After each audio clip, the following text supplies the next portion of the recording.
And today we are opening our next another week of Tantra coaching, and we're going to move on with our topic of infantilism, immaturity, this frozen childhood trauma.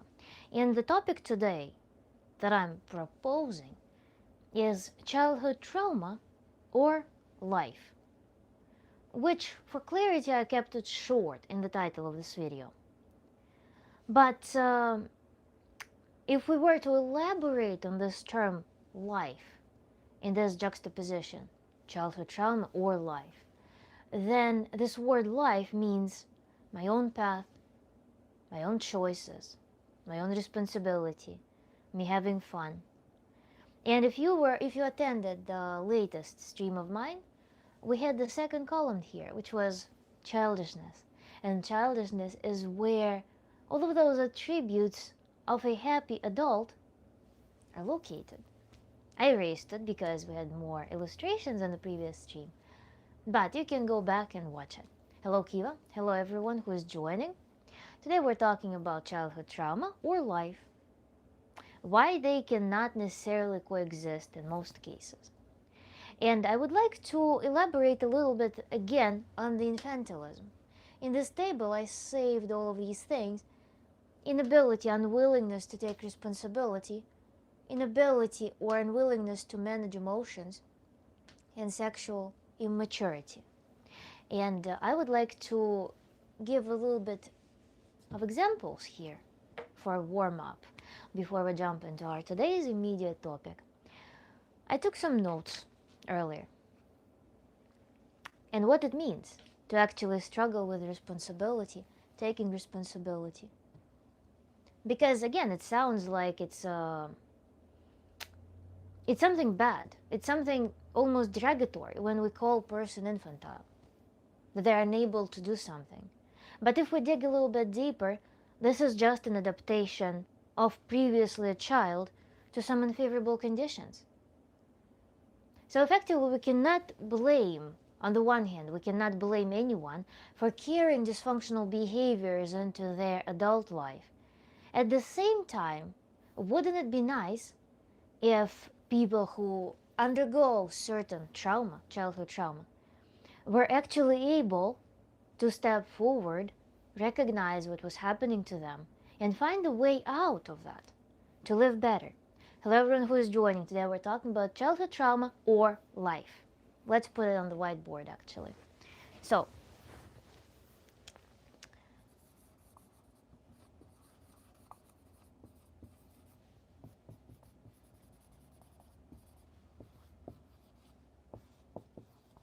or life. This is our today's topic. And okay, it's flipped. I forgot one important thing, that we need to write mirrored. Trying to hack that thing. So we'll do childhood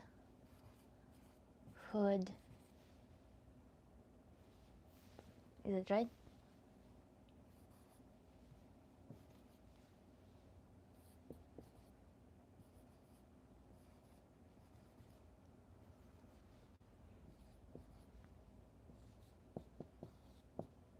Or life. So this is what we're dealing with. It would be easier if you used the other camera, a laptop camera. It wouldn't be easier because my laptop camera is absolutely atrocious. Everything will be like I'm streaming from the bottom of the river. So it's not going to be easier, guys. So infantilism, the struggle with responsibility. Why the struggle of responsibility arises? Because it's hard, it's unsafe. Back in childhood, perhaps every time you were showing some initiative to do something, to try something, your parent would tell you that no, don't do it, it's very unsafe, it's very bad. You will fail. You cannot do this. Last time you did it, remember, everything broke. You're not going to do this. It's unsafe. Some people undergo physical violence in response to their attempts to do something. How about that? That in general forms a reflex. First of all, the person that I fully depend on is unsafe. We also, in the previous stream, were talking about how in case of parental, physical actions against a child, they also learn that I cannot fight back. I cannot seek safety from within. I cannot seek safety with my own efforts as well. So any behavior multiplied by parental physical actions against the child will also leave an imprint that it's not only unsafe, but I also don't have a right to do it. I even don't have a right to try. So that's where this inability to take responsibility comes. Then, mismanagement of what other examples I have? Responsibility here, actually, responsibility, it's not just, I don't know, living this cliche adult life in which you need to endure, struggle, suffer, and be merry with that, be happy with that, find justifications for why you need to settle for suffering, struggle, patience, endurance. But it is responsibility for actually choosing your path. One of the main things, and this is the target of our today's conversation here, that's why I wanted to elaborate on this topic, is that the child who grows up and freezes in trauma that teaches them inability to stick up for themselves, inability to make choices, to take actions. This is where our today's topic, childhood trauma or life, rises from. Because this is, I'm so scared to take responsibility for my own path. Because I just viscerally fear that. I fear that it will, imagine, we are biorobots. Effectively, we're biorobots. Somewhere deep inside of my brain, it was recorded that before even I can rationalize what I am doing, before I can understand how I can act, before all of that, what happens is that from the depth of my brain, there is a signaling system that activates my entire body and tells me that don't. It's unsafe. You're going to be beaten up, insulted. You will feel unsafe. You will feel broken. Don't. So you are not even going to be able to go there comfortably. What else happens? In the previous stream, towards the end, we were talking about the case study of a person who underwent physical abuse from their parent. Your parent teaches you that you don't have right to live. When your parent, the guarantor of your safety, security, survival, shows you that I want to destroy you and you don't have a right to defend yourself, they teach you the lesson that you are not worthy of living. I prohibit you to live. So you're missing the step of very important initiation into humanhood, into a persona. Some natural law in which leadership, we're born with an ability to take responsibility and be a leader because this is basic survival. Nature gave us leadership. Nature gave us pursuit of leadership because it is a natural survival mechanism. When you live with a parent that effectively disables you from defending yourself, what are they doing? They're making you unable to survive. They are violating the human nature. They're violating your animal nature. Because in nature, you must be able to defend yourself. In nature, you must be able to mobilize and do everything in your power to live well. When your parent is abusive, they're teaching you that no, you cannot do that. They're prohibiting you your resource. Remember, we're talking about the treasure that everyone has. The treasure, some genetic combination, the talent, the skill, your personal genius inside. It sits inside of you. Your parent closes your awareness about it because they, perhaps, want to control it. They want to appropriate it. You are used as a resource in that scenario. So you cannot access the source of your ultimate power. You cannot access the source of your energy, infinite energy, which is our talents. Realization of our talents is how we connect to the source of energy.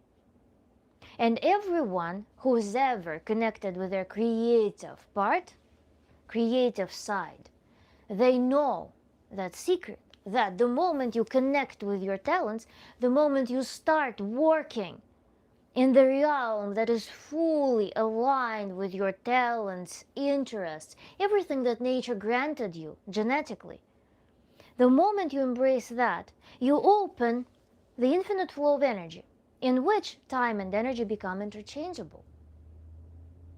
So when you live in the unsafe environment, when parent, for example, is traumatized themselves, so they try to shield you from something by their abusive actions, or they use you as an emotional resource, you grow up without access to that treasure inside.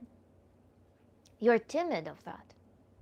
Moreover, this treasure is found in your will. This treasure is found through your ability to express your will, your desire. Your understanding of who you are comes from your desire.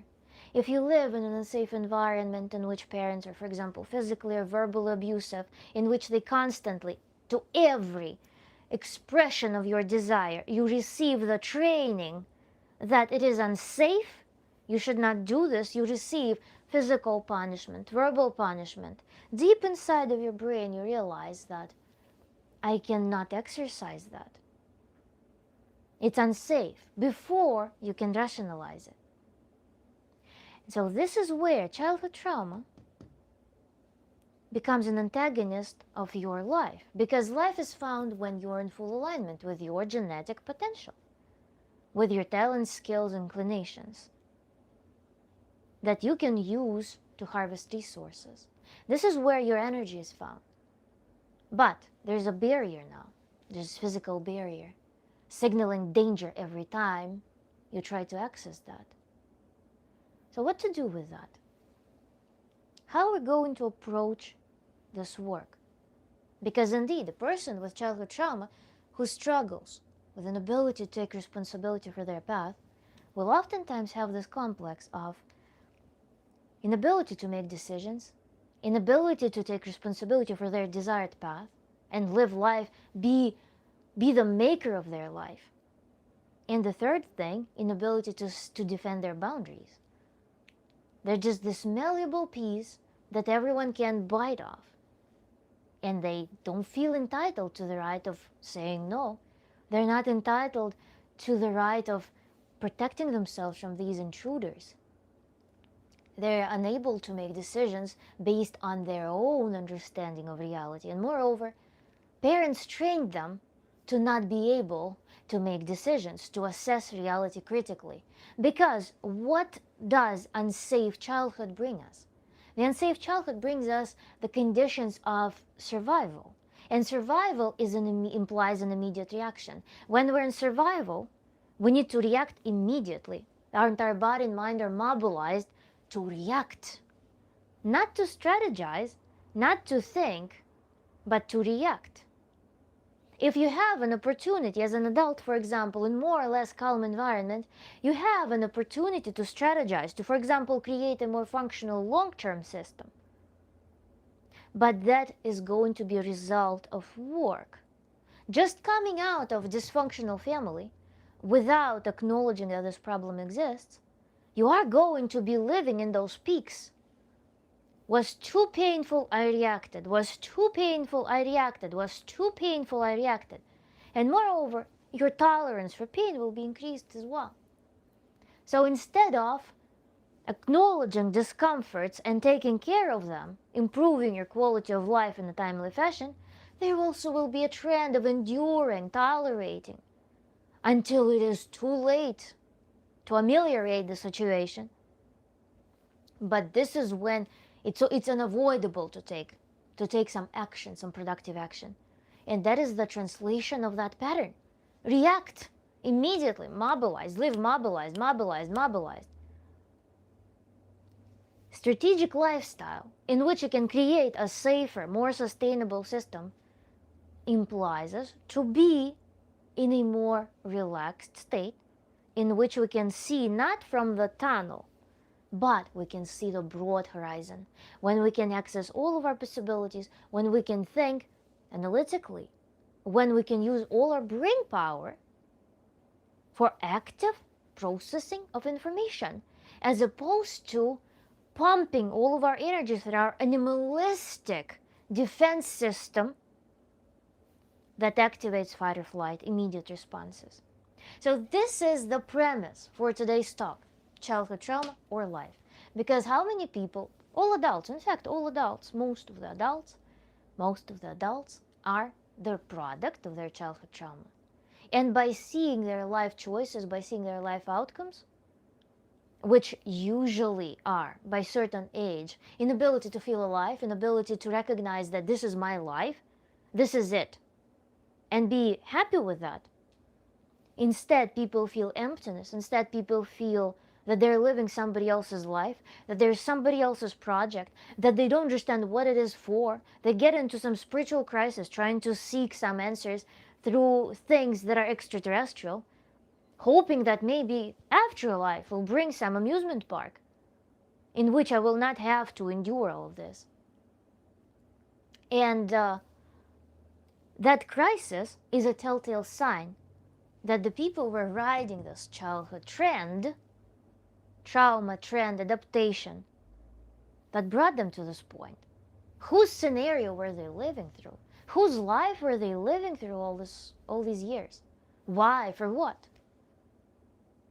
The meaning crisis arises, and that is a super common thing. Psychological crisis, if you look at them, psychological crisis, if you believe in their validity, they prove that humans are largely programmed by robots. Because the mere existence of some psychological trend tells us that humans, whatever system they enter, will be undergoing the same scenarios. It's a commonplace thing. And that the main thing that's so hurtful for so many people, that I don't know what it is all for. I don't feel that I am actually living my life. And one of my subscribers recently brought up this question. They work a very decent job. It was my subscriber Luis. Luis, if you're watching, hello, say something in the comments. Actually, you inspired me for this stream. I wanted to answer you in this more elaborate way because it fully ties into this thing. The person works a very decent job, like myself several years ago. They're more or less content with it, but something doesn't click. The job doesn't bring that fulfillment. The job doesn't give the feeling that they could move on with it through their entire life, that it's worthy of keeping it. And the person wants to find something that would give them bigger fulfillment. And they're wondering how to find it, how to discover that. Because from the point of this crisis, from the point of the system that is built on the foundation of childhood trauma, it's indeed really difficult to access this answer. What am I really about? And how can I actually live my life? Of course, there are many videos on that topic. How you can think what you like doing as a child, for example, or what you're scrolling on social media and see. This is your interest, probably. Think what you were doing as a child. But boy, how much it takes to A, remember that, B, to validate it to yourself, and C, to actually start executing on that. This is the challenging thing. This is the challenging thing. To remember what it was in childhood, to validate it as something worthy, and then to execute on that childhood aspiration, childhood dream. And that requires training, that requires removing a whole mountain in this domain in order to access that spark, childish spark. And in the previous stream, we had the whole table here comparing infantilism and childishness, where childishness is actually always having this open horizon, curiosity, free will, experimental nature, learning, energy, vitality, playfulness. They're very pleasant, prolific traits that allow us to experience life. as opposed to traumatized childhood, when infantilism, with its inability to take responsibility here, leadership, rises and then leads to this crisis in which a person somewhere like at 30, 40, 50 realize that they lived life that they don't understand, or they never became someone. They struggle from some identity crisis that they envisioned a better life for them. They envisioned some bigger achievements. They envisioned bigger fulfillment. But life moves on and it's not happening. So we're going to see the chat now because you guys have been very active. And then we're going to move on with our topic. Can I share something related but personal? I don't want to overshare. Paxton B, of course. The trauma affects their decisions, yes. And then it cripples. It becomes one decision leads to another decision, another decision, another decision. It builds a system. And then the system becomes so overwhelming that the person doesn't know what to do anymore. But then that's where the tipping point is. The moment when person gives up, that's where the tipping point is. They realize that they cannot live the way they have been living all these years because something doesn't work. And what happens usually is that physical exhaustion becomes one of the things that snaps people out of this dormancy. Physical exhaustion. Because infantile life also comes with this hyper-agitated, hypersensitive, easily fatigued, and at the same time addicted to very strong stimuli psyche. That is an unhealthy life mode. Living like this for many years is incredibly damaging for human body. So rewiring the brain, retraining the body, retraining the brain, training the body to function differently is one of the objectives. And here again, tantric tools are very handy, together with conversational therapy. Burrito, thank you so much. After a pretty abusive childhood, I grew up with an odd attraction to hygiene items as a comfort object and coping mechanism, and made them have so much shame. Paxton Beef, what you can share more perhaps in the sense how does that how your life in general appears with this specifics, okay? What a creepy thing to say. Yes, it is a creepy thing to say indeed, but that's how it's read. That's how it imprints in human psyche. That's what I was talking about. What parent messages to a child when they, for example, dump their aggression on the child, even without reason. A lot of times children feel like nuisance just for doing the most basic things, even without infringing on, even without violating like immediate boundaries of parents. They're just being like thrown off parents' life. Parents don't validate their children. They actually demonstrate hatred with their emotions, hatred or indifference. This is the spectrum that a lot of people are capable of because they're themselves quite traumatized and they don't know how to access resource. They don't know how themselves to build their life in a way that they do have resource to manage themselves and also take care of children. Sadly, it's not a commonplace phenomenon because people are generally not so healthy because of certain diets, habits, and people themselves are often traumatized. I mean, human civilization has been going through quite unnatural and at the same time perhaps to some degree natural because of the environment and adaptations that humans were building. Situations that create all of those problems that we can talk about today.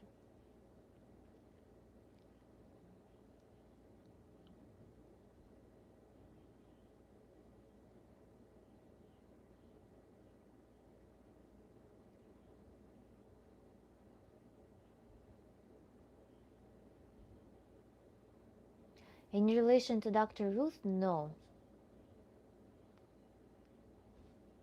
Are you even qualified or educated to speak on this? Yes, I'm a Tantra coach, Tantra therapist.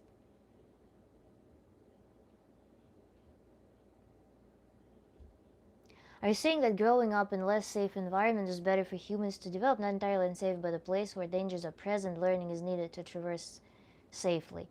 There is a huge distinction between safe environment.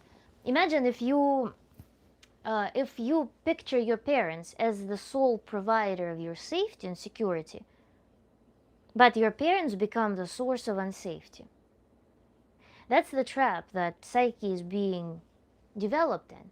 Because on the one hand, you realize that you will not survive without your parents, because we live in quite isolated environments nowadays. Sometimes children don't have support system other than their parents. The choices that the child has when their parents are behaving in damaging ways, the choices are they're not present. You either stay within your family system that is familiar at least, or you go somewhere where there's unpredictability. You don't know who will be taking care of you. If you go to, and if child goes to foster care, for example, or goes to adopting family, you never know where you will end up. So it's familiarity, some perception of safety, but at the same time, that gives a lot of unsafety. So these conditions of pressure, this is where all of these phenomena are harvested. But if we talk about the environmental unsafety, environmental things, of course it is very important to face them. But when there is a split, when there is an expectation, or even when there are immature parents who are unable to manage their emotions, children see that on the one hand the environment may be safe, but at the same time it's very volatile, for example. So they don't know how to manage that. They're walking on eggshells their entire life, because they see that their environment that's now safe and comfortable, for example, parents signal some affection or something, they know that should they do anything at all, oftentimes it's unpredictable what the child can do to spark some reaction in a parent, and their parent will snap on them. And it's not only this like blunt version of physical and verbal abuse in families. It's not only that. It could be overly protective childhood.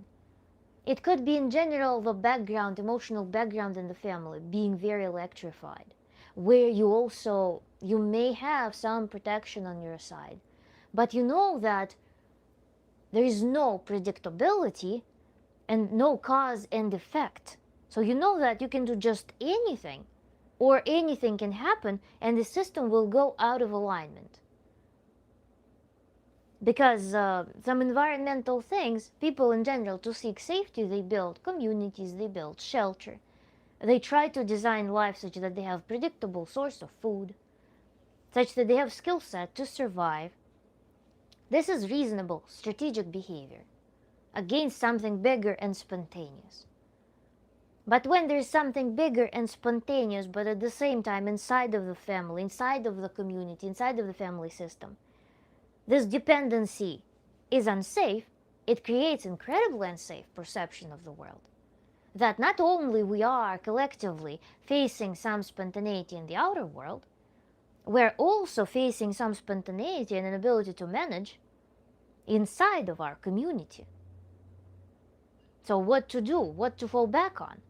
At the same time, we naturally tend to form attachments, we naturally have desire to care, we naturally have desire to align with our tribe members. But who to align with? In this system, you feel like you are stranded alone against the whole world being quite unsafe. And that creates this dangerous mode of perception of the world through tunnel vision.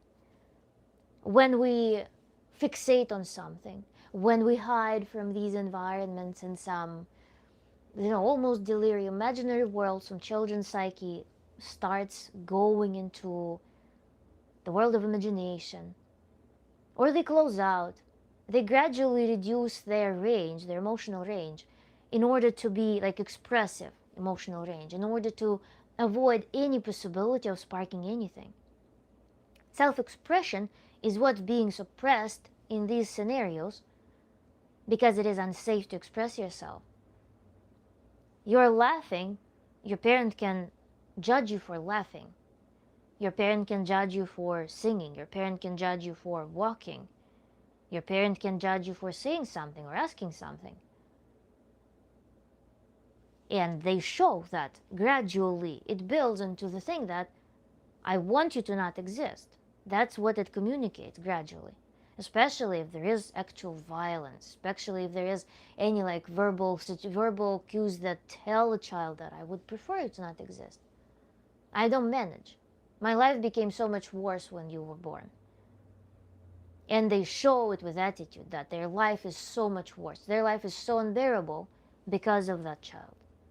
This is creepy thing that one of the listeners pointed out, but that's what happens.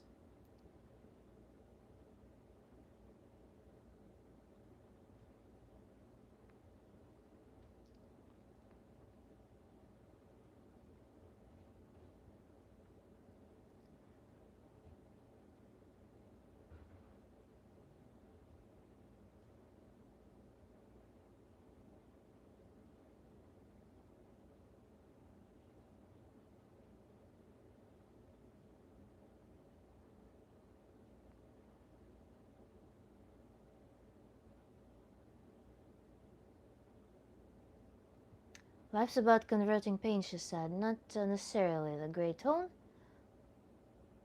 Uh, you can see that chat this whole time now. I could see it. I was just talking. I was in the middle of talking because I wanted to give an introduction. Yeah, it's been hard to build close relationships and has really impacted my self-esteem. It's been decades and I'm still struggling weekly. Thank you for Shamrock, Moise.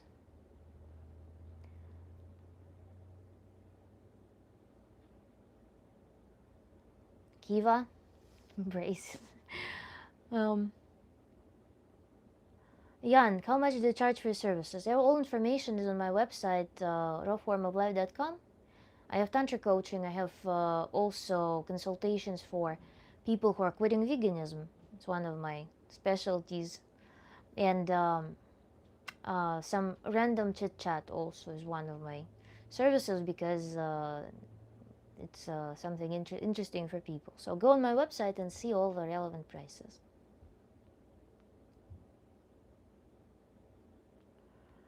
Okay, so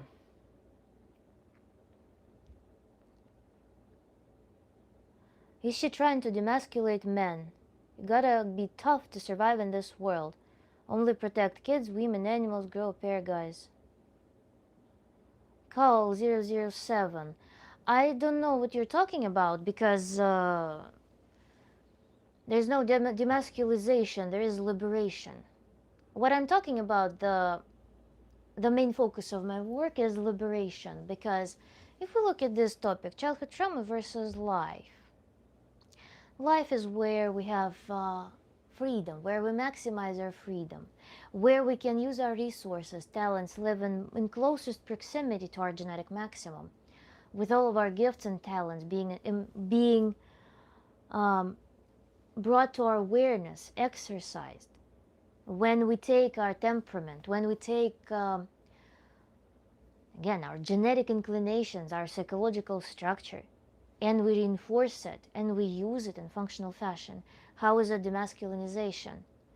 If you're going to beat a boy, you will demasculate them much more. If you're going to be turning people through some dogma, into living in accordance to some artificial laws, you will be demasculating men. Moreover, you will be dehumanizing men. In general, the gender roles for me are not so... I don't care for them. They're social constructs that depend on your economical position, your social placement, on which family you were raised, and so on. Your goals in life. That's what will define your gender roles. Your personal preferences. 5 things that will define the gender roles. So masculinization, demasculinization, we're here talking about dehumanization. Which humanization, the peak of human existence is creativity. Creativity being, I get information, I interact with chaos, I align with what is mine, what I can conduct, I conduct it, I get it, I produce something and share it with the world. This is creativity. To receive, reshape, and give. Leadership. I take responsibility. I allow myself to be the conductor of energy, of knowledge, in alignment with my skills, with my psychological makeup, with my physical energy. I take care of myself in order to be able to perform this creatorship mission, not even mission, but this creatorship function. Mission is something that I also avoid bringing up because mission can be an unnecessary burden. I disagree wholeheartedly. Men and women have very concise roles in the world. Which world? If we didn't adhere to these roles, would have progressed to where we are today. Madam, respectfully, you're wrong. Which world? You're talking about which class? Men and women had absolutely different roles in the ruling class and in the slave class. So please name me which roles, which era, what achievements, because our culture is largely shaped by very tender men, by very twisted men who had whose sexual preferences were not to reproduce with some Gretchen from the nearest village. They were not doing that. If we're talking about culture, European, for example, culture, unfortunately, it doesn't apply. Ruling classes also have totally different gender roles, both men and women being largely decorative and used for political enterprise. If we talk about slave workers, men and women were working equally, they were working hard without any regard for their gender roles. The only thing was that women had to work while also bearing children. Which gender roles? Which world? This is some hegemony in the head that the world is defined by how you regard the world. Through your, for example, through your thin layer slab of your family experiences, for example, or through your social class. But it's unfair. The gender roles are based on the economic conditions that you are in.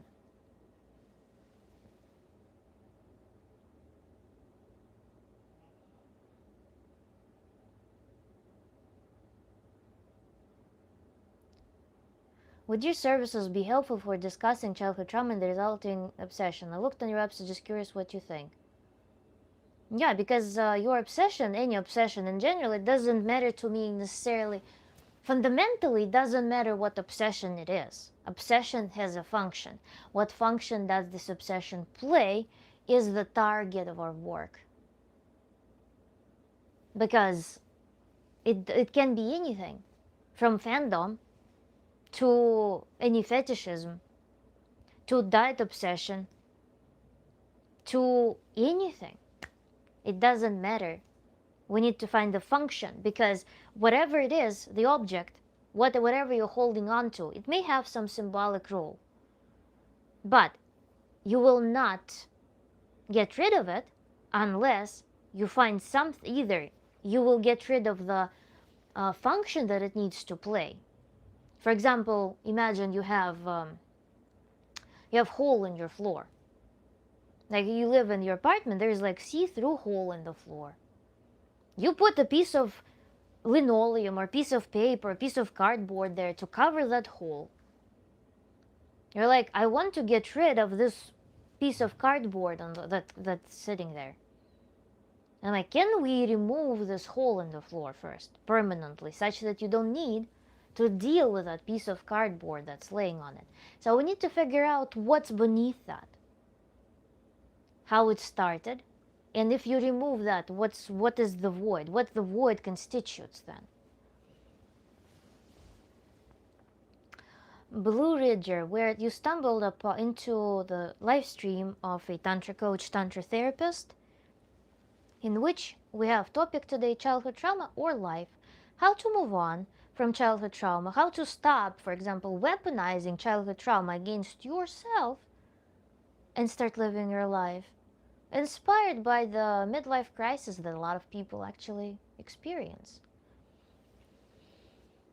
Accept, my love.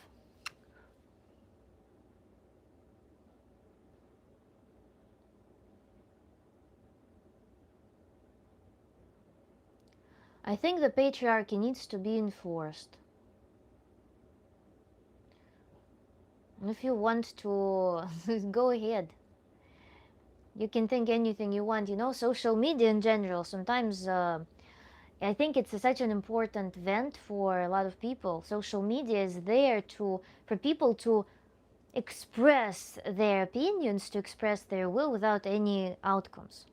Because a lot of people, for them, it's an easy way to get the participation award feeling, that they seemingly contributed to some social ventures. But in fact, nothing will ever change from that. That's why people are like on social media, free in different countries, like it's some computer game for them. So go ahead, um, enforce patriarchy. I left the like for you. However, men and women do have roles that aren't based socioeconomic status. Women bear children. You're saying that is role men can fulfill? No, it's not gender roles. It's biological roles. Gender is fully artificial. Sex is that's the only domain in which men and women have defined roles in the biological plane. Everything else is up to your fantasy and up to whatever survival conditions you have. That's it. There are no defined roles. In the biological plane, man and woman, they become one single unit in the case of natural reproduction to bear offspring, give it some nourishment, and that's it. But, for example, does man need to be a provider? No, there are tribes in which women take care of young offspring, in which men leave their wife or woman immediately after she gets pregnant. If humans had biologically defined gender roles, then there would be no difference between neighboring tribes, even the primitive tribes, in their customs. But there is a vast difference between them. There would not be cultural differences, but there are vast cultural differences. There would not be variability in human behaviors if it was pre-programmed, but it's not. It's simply whatever you make it.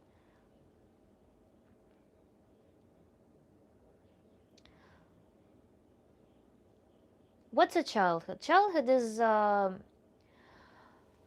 that's a good question actually to think about, because we know that childhood is legally defined to be the age. What is the range there?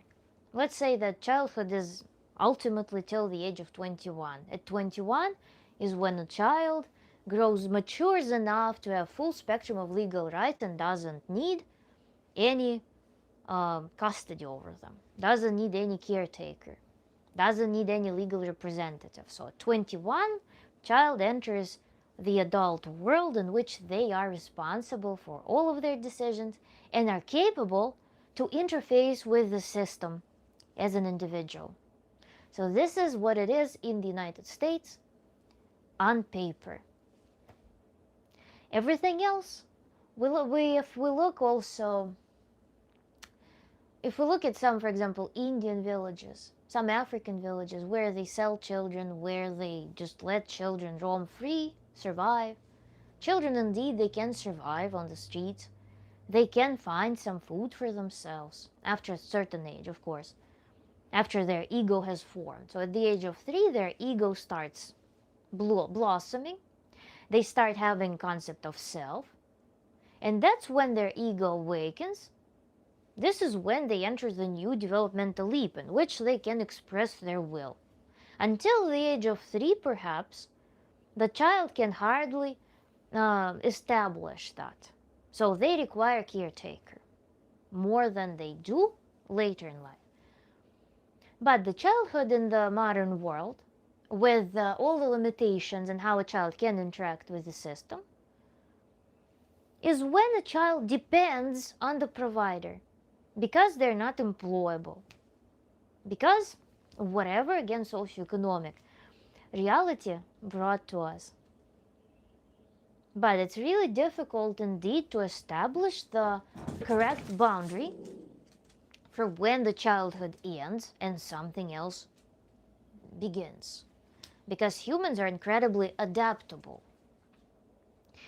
And in more humanistic societies, we let people experience this period of preparation for life, for adult life, period of maturation in a more comfortable environment, as opposed to just throwing these children into the environment in which they will need to survive on their own in the harsh manner.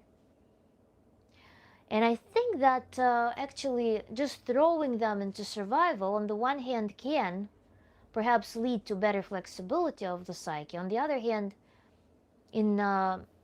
I would argue that it would probably lead to more rigidity of the psyche at the same time. It's an interesting thing. Plus, also, not every family is safe. Not every family actually suits the role that is expected from the family. And that's what breeds a lot of the problems. That on the one hand, we provide children a more extended period of childhood, more extended period of being taken care of, where they don't bear the full spectrum of adult responsibilities. On the other hand, it's not guaranteed that their parents will not be some addicts, cruel people, mentally unleashed people, people who just take advantage of their kid, and so on. And again, legal systems in most countries, they cannot take control over that. It's not a regulated field either. So what happens is that, and it's a nice bridge to our topic today, when we grow up and we have full ownership of what we want to do in life, now we enter this adulthood, we start interfacing with the system. We start researching how the system works firsthand. We start learning about the laws of the system, what my place is in the system, how I can find resources on my own.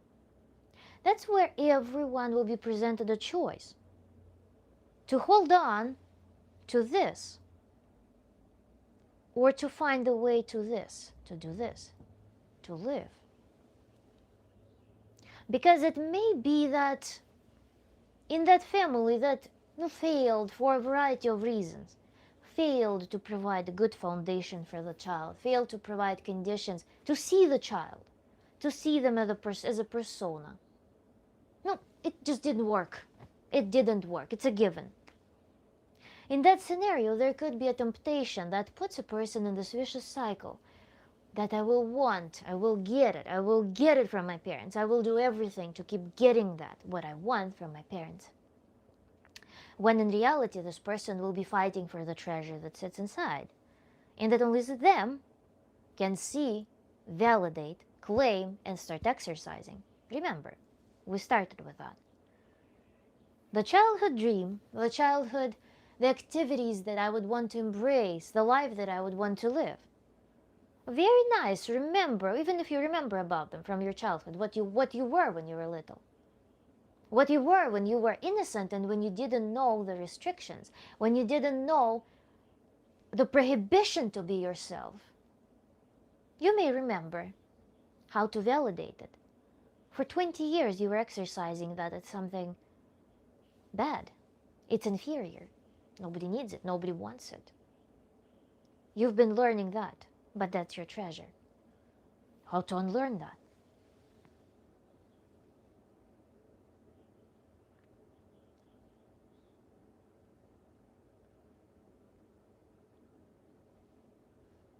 You can only live fully in the now by letting go of anything from the past. Now that's that's a fair statement, but to execute this, you need to understand certain things. You cannot just get up and go, this like magic. Get up and go. How? Whatever we exercise fortifies. Whatever we exercise also doesn't allow us to exercise the opposite thing. You're exercising on a daily basis. For 20 years, you're on a daily basis, you're exercising that it's forbidden, it's prohibited, it's bad. You shouldn't. It's unsafe. Don't even tap into that. For 20 years. You will fail. You will not succeed. Adapt. Break yourself. 20 years you're exercising that. From a person who also suppresses your will, from a person who suppresses your energy, who suppresses your will to survive, to thrive, but who you fully depend on. You're in this sandwich that presses this idea out of you. You haven't been exercising the opposite unless you were lucky, and some people perhaps were giving you those little like sprinkles. I see you, little. I see your glow. I see your potential. I see your spark. Let's embrace it. But then anyways, even if you get those sprinkles, you still return to the family system that trains you the opposite skill.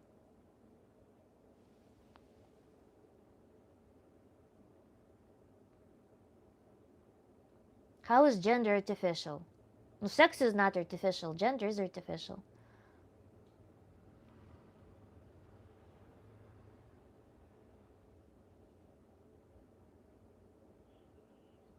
That's true. Lioness hunt for food while lion fights. Then lioness can fight as well. Is gender artificial during menstruation? And in any situation, gender is artificial social construct, yes. Sex is not artificial.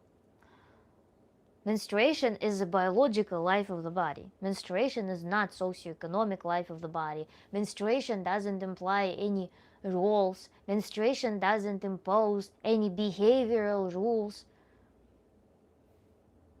It's society that made menstruation something special before certain concepts being born in the society. Menstruation was not anything special. There was no concept about it. It was a given.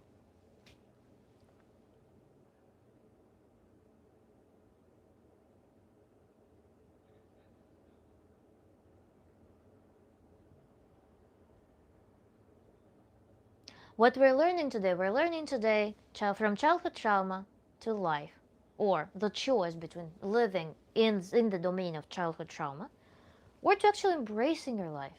But so far I've been giving pretty extensive foreword/introduction.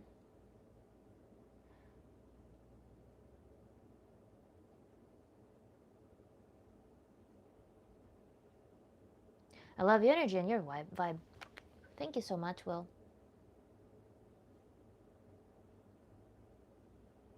Thank you for your kind words, Ronnie J. I grew up in a foster home. My ability to read people developed before my ability to love or trust people. Not sure if that development is backwards. That's an adaptation. In general, everything is an adaptation. When we say trauma is an adaptation. You adapted to something. Just like a callus forms, if you hit something, you will develop callus on your bone. You will develop callus in your tissues. If you're wearing uncomfortable shoes, first few times it hurts so bad, there are bleeding blisters. But later those bleeding blisters signal to the body that let's fortify the skin there. So that's what happens. You adapt. If you cannot throw away those shoes and a child cannot extract themselves from the family system, they adapt. And so let's move on here and actually discuss that from this perspective. When we think about how to get out of trauma, the first step after we've played all of our aggression, after we've expressed, claimed our aggressiveness perhaps, emotionally discharged it, what we should understand that trauma is, again I'm writing backwards, sorry, trauma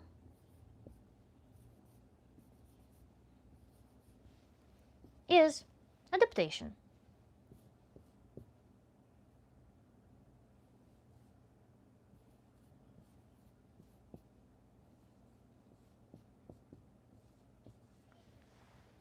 Trauma is an adaptation, but adaptation that worked there and then. Yes, my parent, for example, beats me every time I say certain word, or every time I walk by, they beat me, so I start ducking every time I walk past certain furniture object. It became my adaptation to minimize the impact. Or, same way I put uncomfortable shoes, my only shoes, for example. I could only afford one pair of shoes, or somebody handed me those shoes. I need shoes. They gave it to me, some charity, for example, gave me those shoes. I was in need. The shoes are tight on the sides. I will build calluses. I don't have a choice. In that scenario, I don't have a choice. So I build a callus there. Yes, my feet, the skin there, perhaps even the bones, will slightly deform to accommodate those shoes because I rely on them. It's something that gives me safety, security, warmth, fulfills my immediate needs. So I have to mold my body into those shoes. And while in the moment, yes, those calluses are handy, now we change shoes. We grow up. We go into a different system. Imagine you grew up here in this system. This is your family system. This family system, let's say, let's draw it like this. This family system was pressing you into this shape. So you adapted into this shape. Now you go into the world, and the world tells you that now you need to have this shape. Or whatever you want to be doing, you need to have this shape. And if you put this shape into this shape, it will hurt. It will be a misfit. That will feel like trauma again. Back then, before the trauma, let's say you were a nice, even thing. It was painful for you to morph into this shape initially. It was painful. But then, you got accustomed to that. Now you change systems, now you're expected to be of this shape. And it hurts to be this. But the ultimate goal is to go to this again, to pre-trauma, to find that state in which you forgo the need to squeeze yourself into something, in which you find the treasure inside that will help you to keep your shape. Something that will always allow you to go back to your internal home, internal comfort, safety. Something that on the base level you were supposed to receive from a nurturing, mentally healthy, physically healthy parent. To be seen as who you are. Not as a nuisance, but as who you are. And so we need to journey now. In adult world, what happens? This is your family system, let's put it as F. Family system turned you into this. Then you go into the adult world, for example, during teenage years or a little bit later when you're a young adult. This is society. tries to turn you into this. This is another painful morphing process. And your authenticity is like snapped somewhere in this corner at all times. You can't access it, you can't see it because you think that you need to fit in these shapes. So you re-traumatize yourself to fit in ill relationships. You re-traumatize yourself to live somebody else's life. Not only family shaped you like this, now you enter the world, and the world on those terms, because you know that my boundaries are flexible, they can be broken, they can be violated. I'm malleable. So you choose scenarios that your pattern becomes, familiarity becomes, to shape yourself constantly. Not to pursue your authenticity with a straight path, with the feeling of aliveness, with huge resource to deal with the world's challenges and such, without breaking yourself. Making choices that are aligned here. No, you learn to make choices that further twist you. And if here, after several iterations of turning into something that you aren't,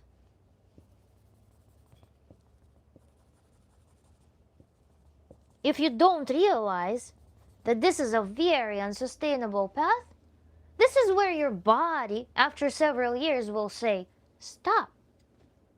I can't keep up with this. Because every act of this transmutation is incredibly costly to undergo and to live with it. Because this is your authentic shape. You know, like lotus feet. Or in Egypt, when they did, in some tribes also, they did skull transformations, where they would put very tight things over the head to shape the skull.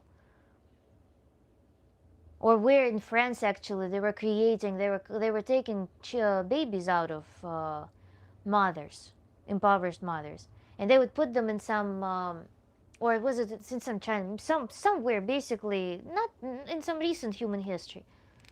They would put a child, growing child, in some box with some interesting shape, such that the child shapes into some demorphed thing, deformed entity, to sell them to circuses as a curiosity. And this is what happens on the mental plane. Cycle 1, cycle 2, cycle 3, cycle 4, cycle 5. Shape, shape, shape, shape, shape, shift.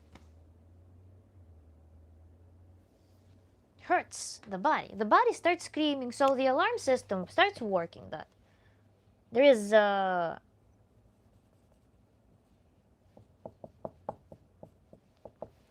after several transformations, your body will start screaming that, no, I can't handle that anymore. With a variety of symptoms. Some people will have IBS. Some people will have autoimmunity. Some people will have headaches, chronic headaches. Some people will develop, panic attacks.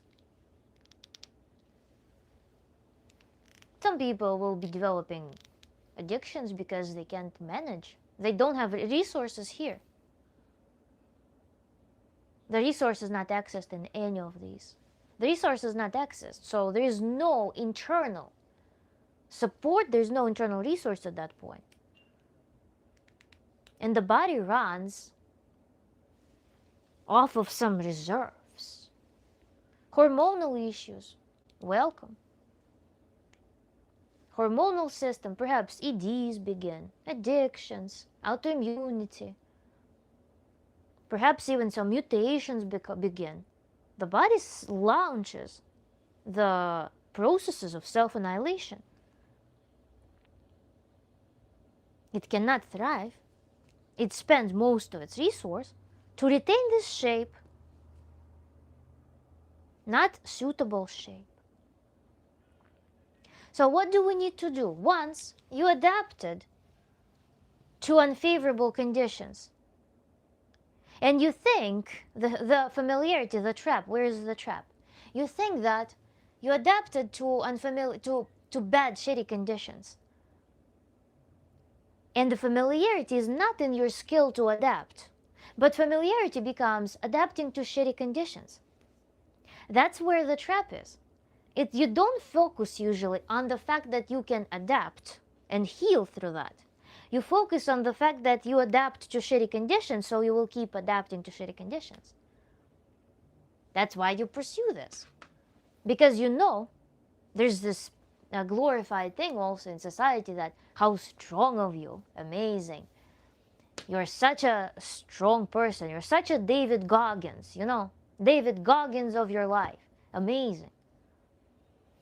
You can adapt to shitty conditions where it's absolutely unnecessary. So what we do in Tantra, we focus not on the fact that you can adapt to shitty conditions at this point. The goal is to live well. We focus on the fact that you have adaptation, you have insane adaptation ability. Let's draw something. We don't need depiction of dysfunction anymore. We only keep our function with our star inside. But adaptation can be familiar,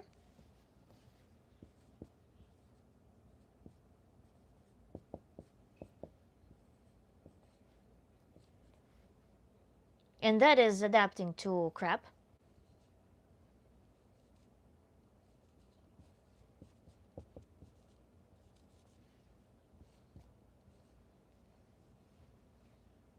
To crap.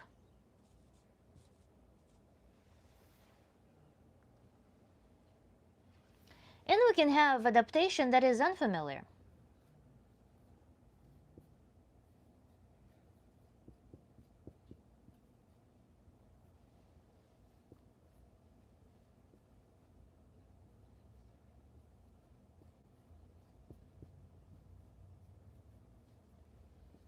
Adapting to living well.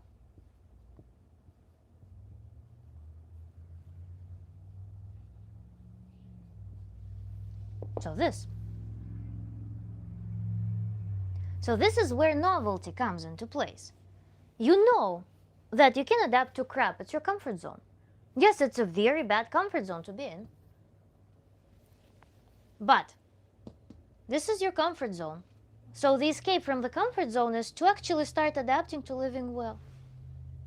People who have been with me for a while, we did a practice that gradually teaches you to embrace feeling good through your body, through your psyche. Easy tantric practice. Easy conceptually, not so easy to implement perhaps, and not so trivial in its results. To show your mind that you can exercise living well. And this is the first step in how we can make it familiar, because unfamiliar will always be terrifying for a person. Even if it's something very bad and familiar, the psyche will default to that. Unfamiliar is scary on the shore, even if it entails something good. So here, we perform the practice. Kiva will endorse that in the comments, in the chat. Here we perform the practice of introducing living well, introducing joy, introducing how it is to feel well, such that we can start building some baseline standard for what are we looking for in general. How was it to feel well? There was a moment in history where you did feel well. At least some glimpse of that, or at least better. And we start training that. And that important thing is, this familiar aspect will cause so much resistance. It will be a very interesting process. If you just start talking about it, not from within, but if I want to talk with a client about switching from this mode of operation to this mode of operation, it's always very funny how this thing blooms. Fears, for example, to lose control. If I'm adapted to shit, what happens? I control it. I know that I built an adaptation. I know how to coexist with crappy situations. So here, if I start exercising this, oh my God, I will start losing control. I will start feeling not adapted anymore. Oh, what if something bad happens? Because the whole brain is wired when you go through traumatic events. Your whole mind is wired to be fearful of things that are going well, because being in the crisis feels much better, much clearer than living in when something is very good, because you know that when something has been good for too long of a time, for example, your parents lived like this. So this was your family mood graph. And you know that the longer this period is, the longer this period becomes, the more energy. Imagine the energy is stored here and here and here and here. This is plus energy, this is minus energy. And if this, for example, this curve becomes wider, what happens? To keep the same energy, you will need to have very dark time afterwards, because your parent already produced so much energy beyond their resource that they likely, if they resisted that for too long of a time, because immature in general, immature people, immature families, they live on cycles. They live on cycles of everything is good, euphoric, then they crash, then because they cannot manage, they live life in the swing, in the emotional swing. They start feeling tension that they cannot manage in the moment. The tension accumulates, and then this tension accumulates to such extent that it becomes a rupture point. It all erupts, and the more tension was stored, the scarier the event is, or the longer the event lasts. So you as a child, you memorize that if my parents were in a good mood for way too long, it's likely that the eruption will be either very scary or very long. So being in a good mood is inherently scary, because it's impossible to only be in the good mood. It's impossible to just have everything going well. There's a scary event. And because you were a child, you didn't have mature psyche, you didn't have the strategic family, you did not have example of strategic life in which the whole system is visible. After each eruption, there is some analysis and improvement to the system. No. There was an impulsive family, instant gratification family.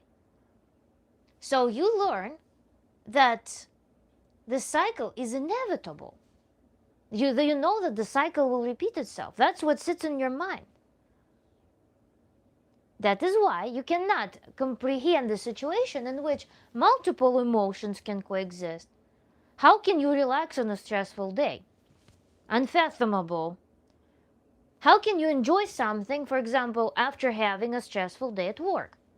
How can you go to the cinema, for example, and enjoy a movie after a stressful day at work? You cannot switch.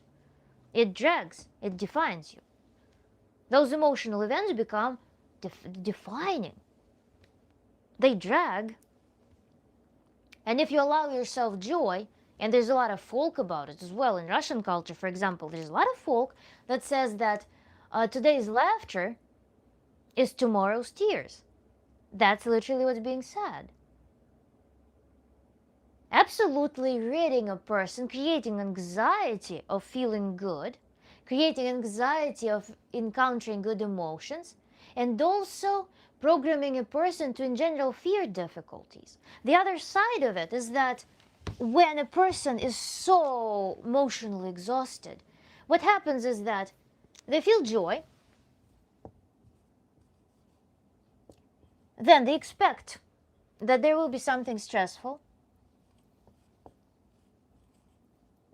Stress just must happen. It's inevitable. Joy leads to stress. They're so emotionally exhausted that they regard this stress as absolutely overwhelming. Because there's background anxiety, this joy promising tomorrow's stress, sadness, grief. becomes unbearable to handle because the psyche is exhausted, the body is exhausted. So even if there is a stressful meeting at work, you're going to be stressing about it 20 times more because you know that you cannot endure it. You don't have adaptations. You don't have regulation in your mind. You don't have regulation in your body. You don't have tools to treat this stressful event as something passing. You treat it as the end of the world because you know how much resource it will take you. Because you're already so exhausted. That's why this joy or peace, promising tomorrow's stress, becomes an incredibly crushing experience. You cannot handle neither joy nor stress. That's the secret. You cannot healthily handle neither. So you prohibit yourself joy and you claim that you cannot handle stress. There is not much resource, cannot handle.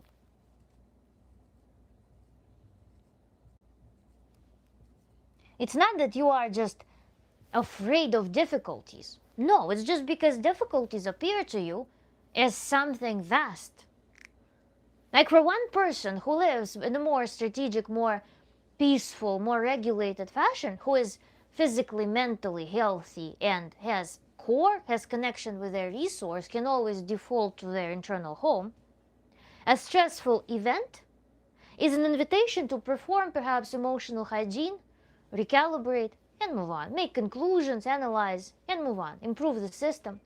Stress just becomes, okay, this is vulnerability in the system, I'll fix it. For a person who is dysregulated, this stress becomes the end of the world, local end of the world. And at the same time, the comfort zone. So imagine the person spirals down in this familiar scenario. They spiral down to living in a perpetual state of the end of the world. That's how much it costs to the body and mind to handle those events. And at the same time, it's never balanced with joy. There's no full spectrum of emotions. There's none. Joy is scary. Joy is literally watching forecasts that tomorrow is the end of the world. How to rejoice? It's impossible. It's unsafe. So I hope this is clear. Let me see the chat.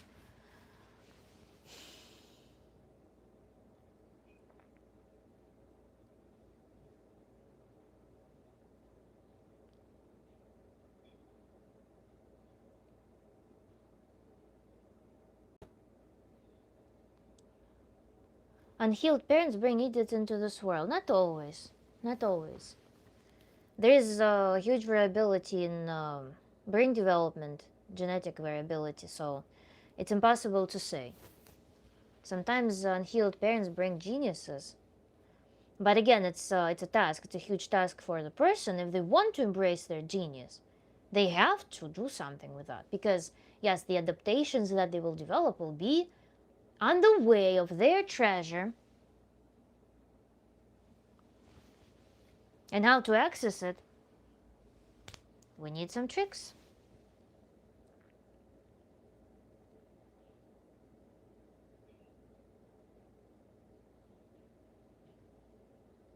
Can you name a couple of your struggles in life currently, leading to example? Currently, I don't know if it's struggle. I mean, I have desires that I want to embrace. I want something, I want some milestones accomplished, but I don't treat them as struggles. I mean, they're just processes. Struggles, emotional struggles. There is one thing that comes from my personal story. It is when I build connection with people. And it's one of the things that was always with me. People would find me when, like, they would sit with me, like, they would find me at the public place and they would come to me and they would talk to me. Like, they would pour their soul in me. When I lived in the dorm, people would come to me at night and they would sit and tell me about their life, very cordially. Then it was also in my family and so on. People tell me, it's like some insane level of connection that happens for a very short period of time. where we connect so strongly, and I feel total bliss. Like, it even gives me like shakes in my body. So those conversations, they lead me to like even like internal tremor. It's a crazy experience. And we talk. The talk is like we are in different space. And then what hurts me usually is when the next day I realize that the person is no longer seeing me like that. And that's also, I discussed it a couple of days ago. It's the same as with people who do substances. That's why I triggered when I realized that person I was talking to has been on sub. For example, in the chat, sometimes people under influence come and they start telling me something. I start responding to them, and I feel connected. But then they tell me that they have been taking substances all this way as we're conversing, and that's when I feel like it reminds me of that situation in which we just had an insane connection, insane alignment. And today, something took this person away, and I no longer connects to that. It feels like, I don't know, it feels really crazy to me, crazy existentially. And I wonder how it mirrors, how it becomes a mirror. But that has been a trend since my childhood. When it would be this seeing, recognition, mega connection, and then the next moment it's all gone. So that's why I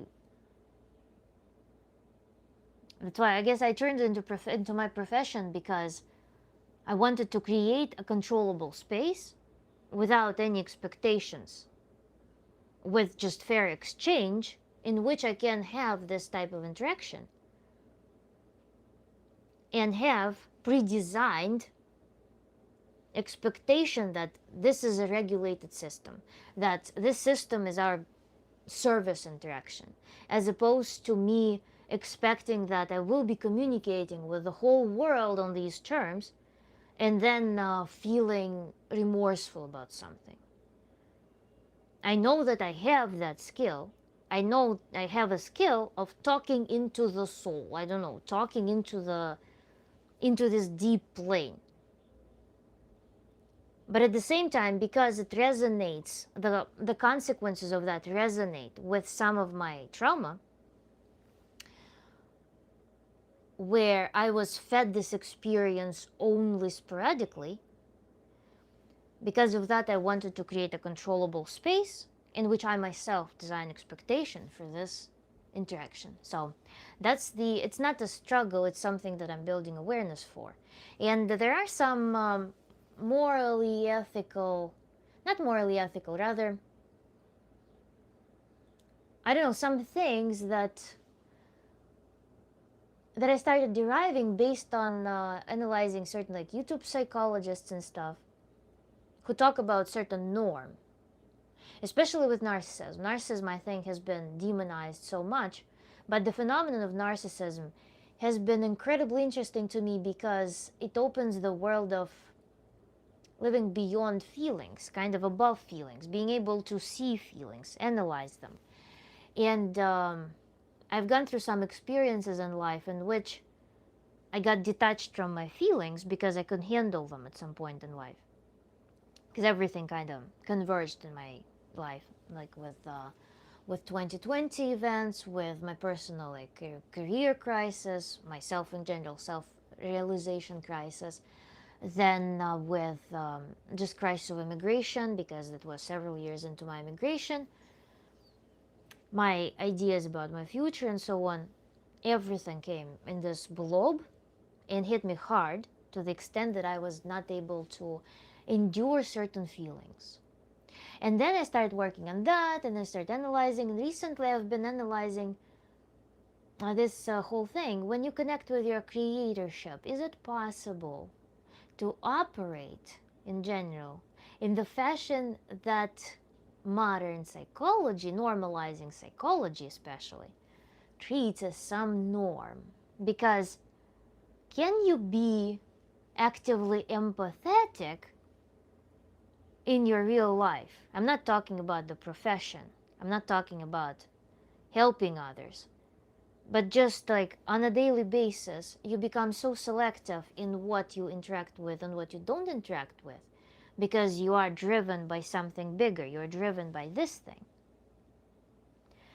that it kind of strips away this component that's so glorified by just simple normal life. When you are with your friend, for example, and in the kitchen, complaining about how like your relationships and your men, and people, they like pour this wine and they start talking about their life, analyzing everything. It just becomes an experience. It becomes a redundant experience a little bit, and that inevitably pushes you in some different plane of existence, where loneliness, perhaps not even loneliness, but again, inability to form social connections of certain kind, becomes a norm. So this is some conundrum that I'm trying to understand, but it's not a struggle. I don't perceive those things as struggles. I perceive them as I'm testing them, experimenting with them.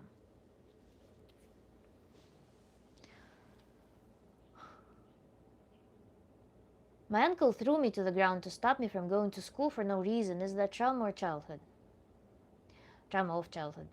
I don't know. It depends on how you felt about it and whether how it affects you. Or if you hang on to it, if you still hold on to it, then it is probably some adaptation that you developed. If it never led to adaptation, but you just told your uncle that he is a dick and he should fuck off and hit him as well, then it probably would be a normal reaction to that circumstance, what nature expects from you to react. If you were not able to react and it left some imprint on you, that for example some men of this kind, they are inherently a threat, or they put this event put you in some hierarchical perception of people and started interfering with your natural path that's driven by this, then it probably led to a trauma. I don't know.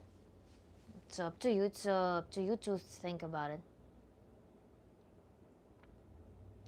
Day one of trying to get subs with comments. Hamiman. You believe gender is a social construct, don't you? Sean, very good. You read the previous comments. Yes, I do. I don't think about gender in general. I don't understand why it became such a huge topic in the society. I don't understand why it's even being discussed. It's absolute nonsense.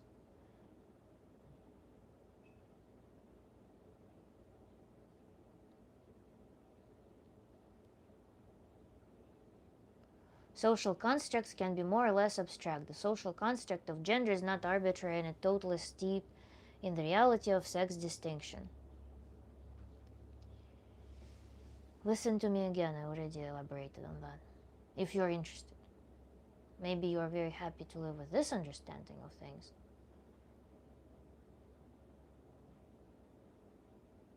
We need each other to procreate. We aren't the same. I don't know, guys, if you're listening to me at all, because procreation is sex, procreation is biology. Also, we need to procreate. You need to procreate.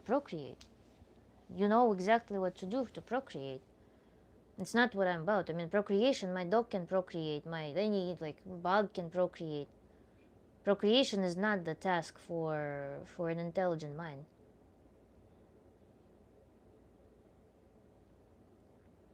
I think this is important. For me, I'm kind of going through a midlife crisis, Blue Ridger. Yeah, then stick around.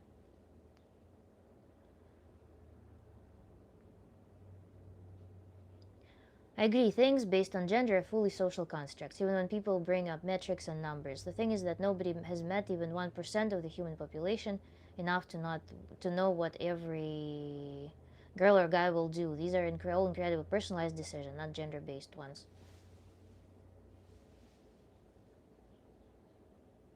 Is this AI? As I can see, your top lip seems to be stuck. That's just my manner of speaking.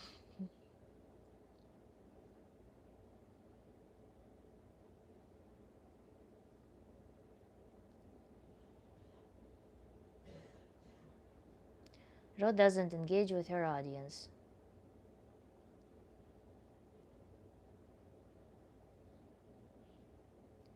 Wait, how often are we changing those shoes? It depends. Actually, that really depends. Whatever life presents to you. I mean, you leave your family system, you go to school, to the society. Now you enter the whole like crowd that expects you to behave a certain way. You start being a part of some social norm. So either adapt, you resist. In either way, you're going to experience some adaptation through either through resistance or through mimicry. That's one thing. You enter the adult, anytime you change institutions, anytime you change the significant system, that's when you are seduced into adaptation. So we need to find systems that are best for us, best suited for us, such that we can come in sync, come in resonance with them, ideally.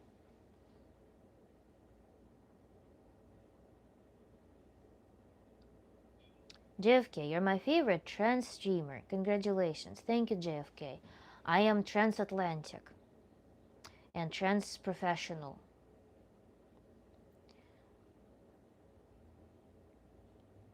Here we go. She's scribbling nonsense on the whiteboard. Keeps you in the live stream, Marty Garza. My nonsense.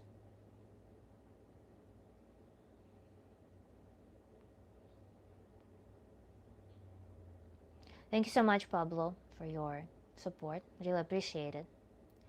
That's a satanic symbol, Poet King. What's wrong with Satan?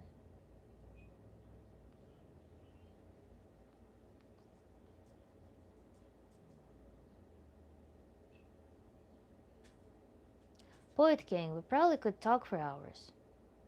Perhaps.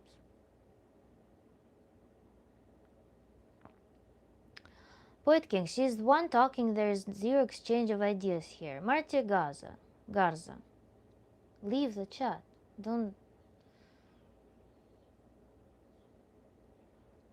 don't understand what ideas I could exchange with you.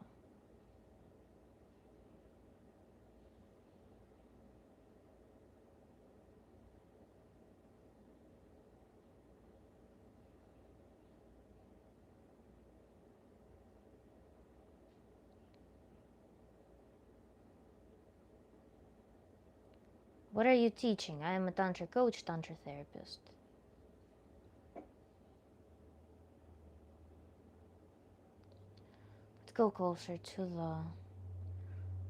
Marty Garza doesn't calm down. It doesn't calm down. Low vibration, that's some pseudo-philosophical nonsense. Low vibration.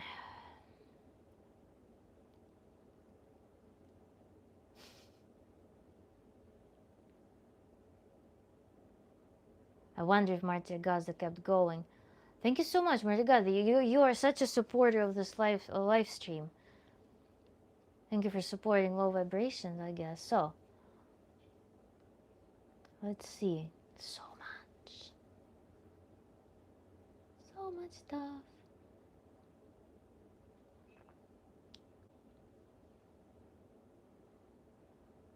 I just came from a live stream where an individual was clearly having a manic episode, and her mods should have shut down, but it's clear she's living in an echo chamber. What are you talking about?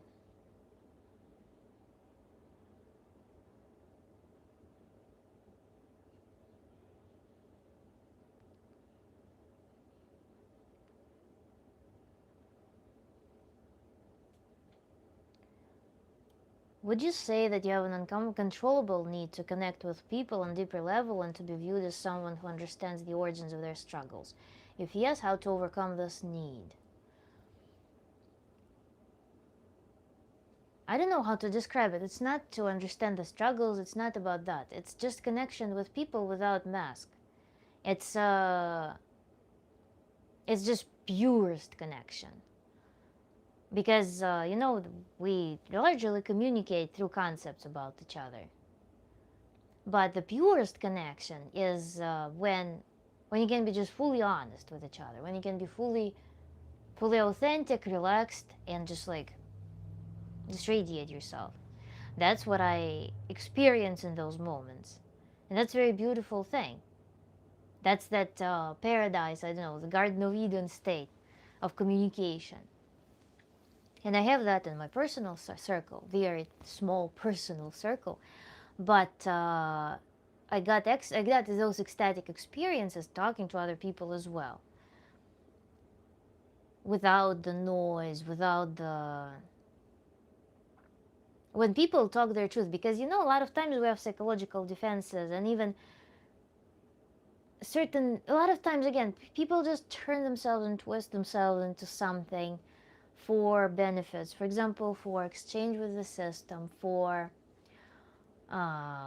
certain transactions. So we enter more complex systems on certain basis, and even relationships sometimes we enter not on some purely clear level. And so when people talk about these things, it's, everybody knows everything about themselves. They're just oftentimes not willing to see clearly. They're not willing for themselves to admit what they feel.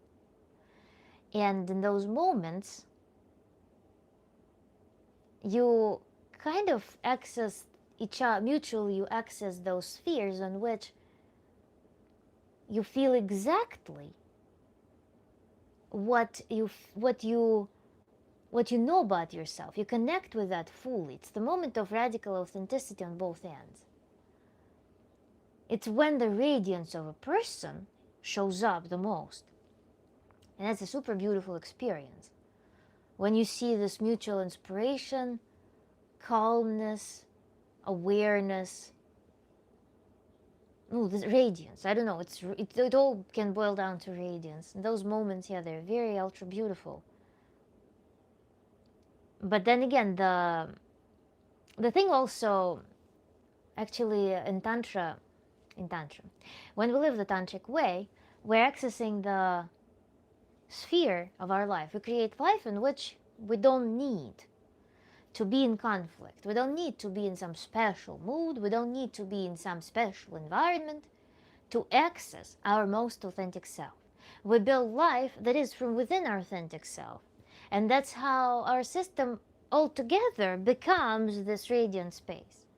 We can live in this radiance on demand because our life is largely, at least largely, because of course there are some transactional elements, because we need to go into the system. There are bureaucratic systems, there are economical systems with which we need to interact as like element of system with the system. But largely, when life is driven and built on those laws, on the laws of this authenticity, it becomes more frequent or more constant to live in this radiant state. And that's so pleasant, relaxed, and feels so good that when you face the person who's torn inside because of some conflict, who did not collect parts of themselves into this one beautiful composition that constitutes themselves in full alignment, when you see that conflict the next day after the conversation of ultimate alignment, it hurts for them because you just saw their potential, and today they are playing the same game again. They're playing the game that brings them to some authentic goal, for example, that brings them through the path of pain. I had a friend who knew everything about her relationships, and she was very open to me, and she felt a soft child when she came to me. It was a very special night. For at that time, we already weren't communicating much. She felt like this ultimate, like, beautiful creature, beautiful person. And what was so striking is because she was so, like, businessy. She was so industrious. She also was, not just that, she also knew how to find way to everyone. She would build those, like, she would negotiate with people. She was a very good, like, social mover, let's say. So she had this social shape, but then she also had at her core, she had that very vulnerable, very tender creature. And so I was watching her being in this radiance, this very tender, vulnerable creature, but very beautiful, very hopeful, just craving healthy attachment, healthy love, craving just basic normal things that drive us, that give us the sense of that life is worth it. This warmth, joy. I was with that night. But the next day, something closed, and I was watching a totally different person when we met. The person who was making choices against their body, was making choices against their authenticity. And that happens all the time with me. When there's a glimpse, people open that door and we have that conversation and that realm. But then the bigger system sucks them back in. Thank you, Don. Thank you so much. So that bigger system sucks them back in, and that's where I feel that contrast. Am I myself living fully by those principles of keeping that authentic self always awake? Nowadays, largely. Because I became so, I had an experience in which I could safely exercise it and understand that it's possible, that I can actually craft my life in this way. Through Tantra practices, through a lot of work with myself, when I decided that I'm not going to settle. I must find a way that does not imply this always done to me, to adapt to something, because I felt like it's not energetically favorable. It's not where I will be having resources. It's not where I will be able to enjoy any achievements or anything. Because at some point I was at the point where I was not able to enjoy the fruits of my achievements. I couldn't understand. I was like, yeah, I achieved everything I wanted. And what? So it just became my personal puzzle that I solved. And now it is far easier to maintain that baseline authenticity. And I feel so close to myself before probably the age of 4, before certain events, shaking events in my life began. But emotionally, I feel so close to that state, and it's so wonderful. So that's where I find so much fulfillment in my current job, is because I help people to not just sporadically enter, just peek into this room in which they can face and touch and connect with their glow, with their authenticity, but where they can enter there, then they can learn to stay there, and then they can start to they can start recognizing that there's a whole world that they can build based on that. So that's the beauty of my job. And that's what was functionalized through that thing that I was introduced to in my life.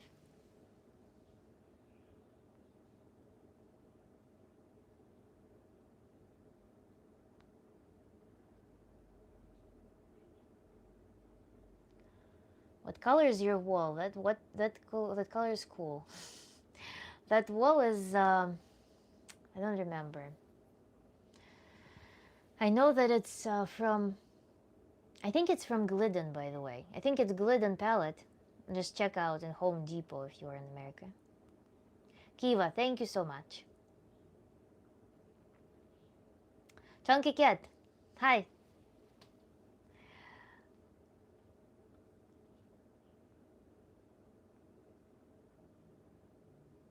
Your hair looks good. What's up? I tagged the products, guys. So we have this theme going on. I tagged the products. It's Pacifica Pineapple Curl products. Thank you for compliment.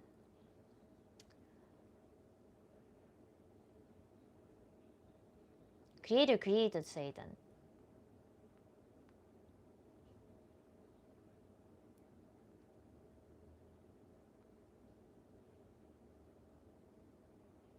That's what an empathetic person does. When you meet, you can talk all night. That's incredible. I have a question. How can one improve their own vibe when they're in a terrible abrasive system? So this question is really interesting and comprehensive. How they can improve their vibe when they're in an abrasive system.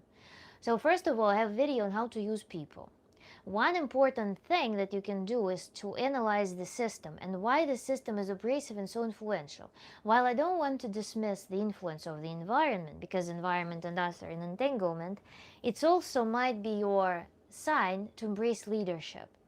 To embrace leadership and to try influencing the system better. So that will be 95 SR 20 S 14. Might be an important step there. See what the system tries to teach you. Are you living up to your potential? What we do here with this treasure, with undoing the trauma as adaptation and turning it into adapting to living well, all we're doing here, we're bringing you to the clearest creative potential leadership when you can take responsibility for your path, exercise, and become the giver. When you can become the creator, the giver who conducts the energy, who lives in the flow most of their time and always tries to clear their way to seek most authenticity that they're capable of. And with that, see what the system is communicating to you. Terrible abrasive. Where can you exercise leadership? Where you can do more? Maybe the system tries to squeeze you out towards what you actually need to be doing. Maybe you're living, imagine an analogy, you're living in a womb. You already signal to that womb, please push me out, I'm ready. And this womb, well, if you are an adult, you can exercise those things. You can move on with your life, and you definitely should. So this womb receives your signal and helps you to create the environment so pushy, so squeezing you out, that it facilitates your way to achieving your potential. Because what sits on the way to this treasure, as we discussed earlier, on the way to this treasure we can have multitude of barriers of different height. Some barriers are incredibly hard to maybe even understand what they are. Some barriers are simple fear to show yourself. Some barriers, as we begin with, is the barrier to take responsibility. It's scary to claim that I know this, I can do this, I can make mistake and it will be fine. I can try and fail and be fine and then try again, it will be good. Take responsibility for all these. To take it is a barrier. The worse your environment becomes, the more the scarier it becomes to live in the system compared to pursuing your thing. So it's a balance of fears, balance of discomfort. The system becomes very uncomfortable to make you feel like all of these barriers are less relevant. You can read it as that, and then your vibe will be diverging. Your goal is to be diverging from the system. Your attention should diverge from that system. You know the system. The system must be your comfort zone. You know exactly how it works. If it's a cyclical system, you know exactly how it works. No point in dwelling on the system. No point in analyzing the system anymore. You know everything about it. For your entertainment, you can formulate exactly how you describe the system, how you understand the system, how it functions once. Express aggression to it in some safe environment, let's say, in your own terms.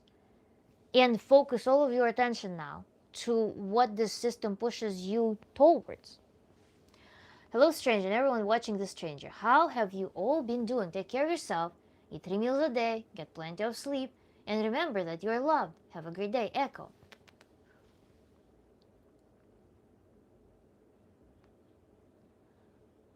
Sometimes I wish I could go back to babyhood to re-experience my inner child and feel better about things. Paxton Beef. You can totally emulate that. Your childhood, your concept of childhood can be totally relived. In Tantra, we have one of the more advanced practices is destiny healing. Destiny healing is the process when you're rewiring your experiences through your entire life. I will be conducting a workshop on some version of that practice, but there is a super potent practice that involves your childhood, your even conception, your prenatal experiences, where you can work with them and you can rewire yourself, your perceptions of that. Mega powerful thing that can lead to incredible changes in your life. And in general, you are now wanting to relive the childhood experiences through your current understanding, through your current perception, through your current baseline. So it doesn't matter whether you relive them or whether you will experience them, whether you will experience them from now, how you understand them and how you want them to be. So you can totally do something, you can design a practice for yourself in which you will, in some meditative state, where you can fully focus on that, when you can fully journey around there, you can connect with that state, make it better, find the constructive, good, functional way out of it. And you don't know which revelations you will have through that, what you will understand suddenly.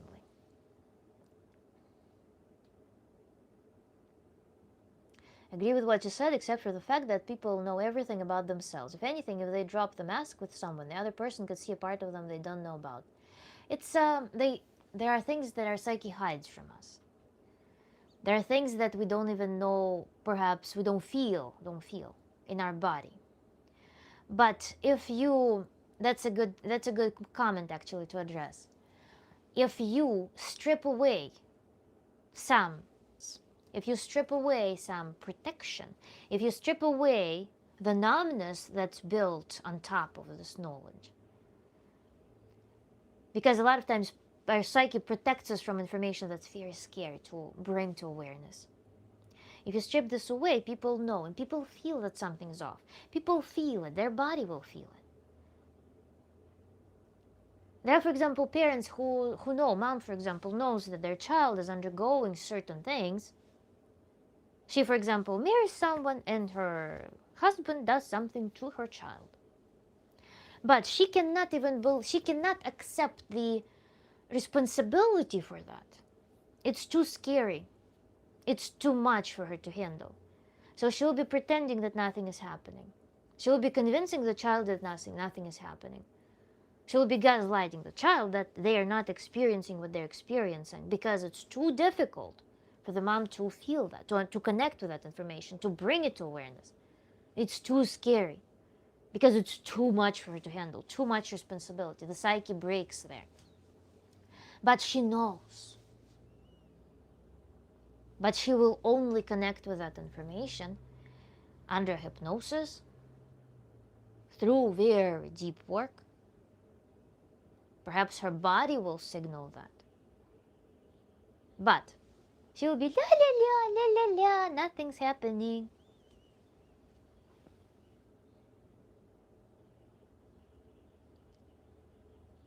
Because it's hard to pinpoint abnormalities about yourself when they feel so natural from your perspective. They feel natural, but only in the system that already numbed you down in the adapted state, yes.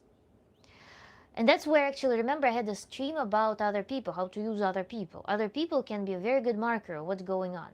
That's why communication is so healing. That's why communication is so important. Analysis of our social connections, how we interface with the world, what world gives us, analyzing our world, how do we live, what world shows to us, what people show to us, how people treat us, what they tell us, what information we receive casually, like on a daily basis. That's so important. And yeah, in communication, for sure, we can even ourselves understand what's happening, what people say to us, how people perceive to us, what people communicate to us. What are the patterns there? But we can understand ourselves if we analyze that.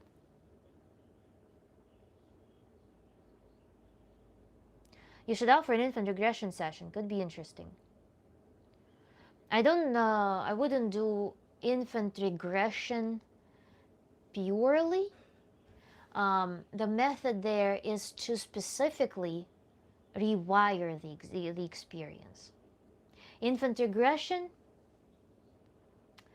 as just an exploratory work I would just go a step forward and I would do that practice of actually rewiring this experience. Don, thank you so much for the flower.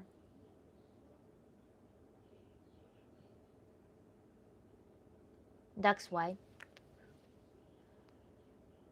Kiva. This is pure medicine for my mind. Thank you. Leslie, thank you so much. Very happy about it. Don, thank you for your kind words.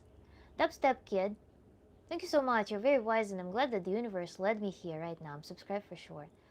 Dubstep Kid, thank you so much. Really appreciate it. Really appreciate your contribution. And I'm very happy actually that you find it useful.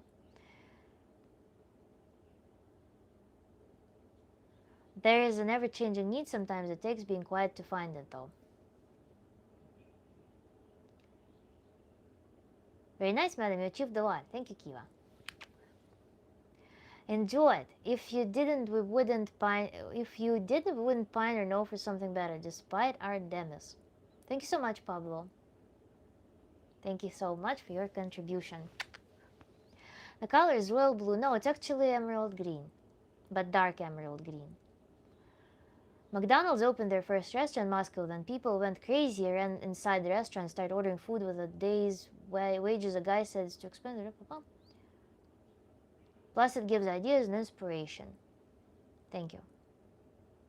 I see there's an ananas update. Now there's 3. How does one adapt families or of equations to fit constructed and natural contexts? Not sure that I understand your question correctly. That's why. The world rejects my dark feminine energy. It's very interesting. Dark feminine energy, what do you mean the world rejects it? Now, did you refer to my notion of how people respond to it? I would like more context. Blue Ridge, I tell myself this: the world won't turn me into a bitter person, and that's as far as I've gotten. Who was with that question? Let me see. I need to scroll up. 95 у нас. So,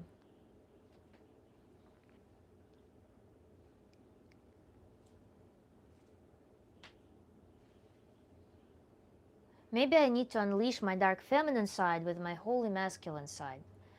I mean, there may be more options for you if we're talking about dark feminine, holy masculine. You can have a whole spectrum, and in Tantra, there is one block of work that we do is work with focus. And focus work is how quickly we can switch focus. And there are some fascinating practices in which we can blend sub-personas, where we can blend those archetypes that live in us. When you master the switching of focus skill, you can work with archetypes and you can blink them very quickly to come to some blended, unified personality. That's a very interesting thing. My dog came, by the way. People who attend their streams regularly, they know that my dog comes every time when I stream at a certain point. So he came a little bit earlier today, though.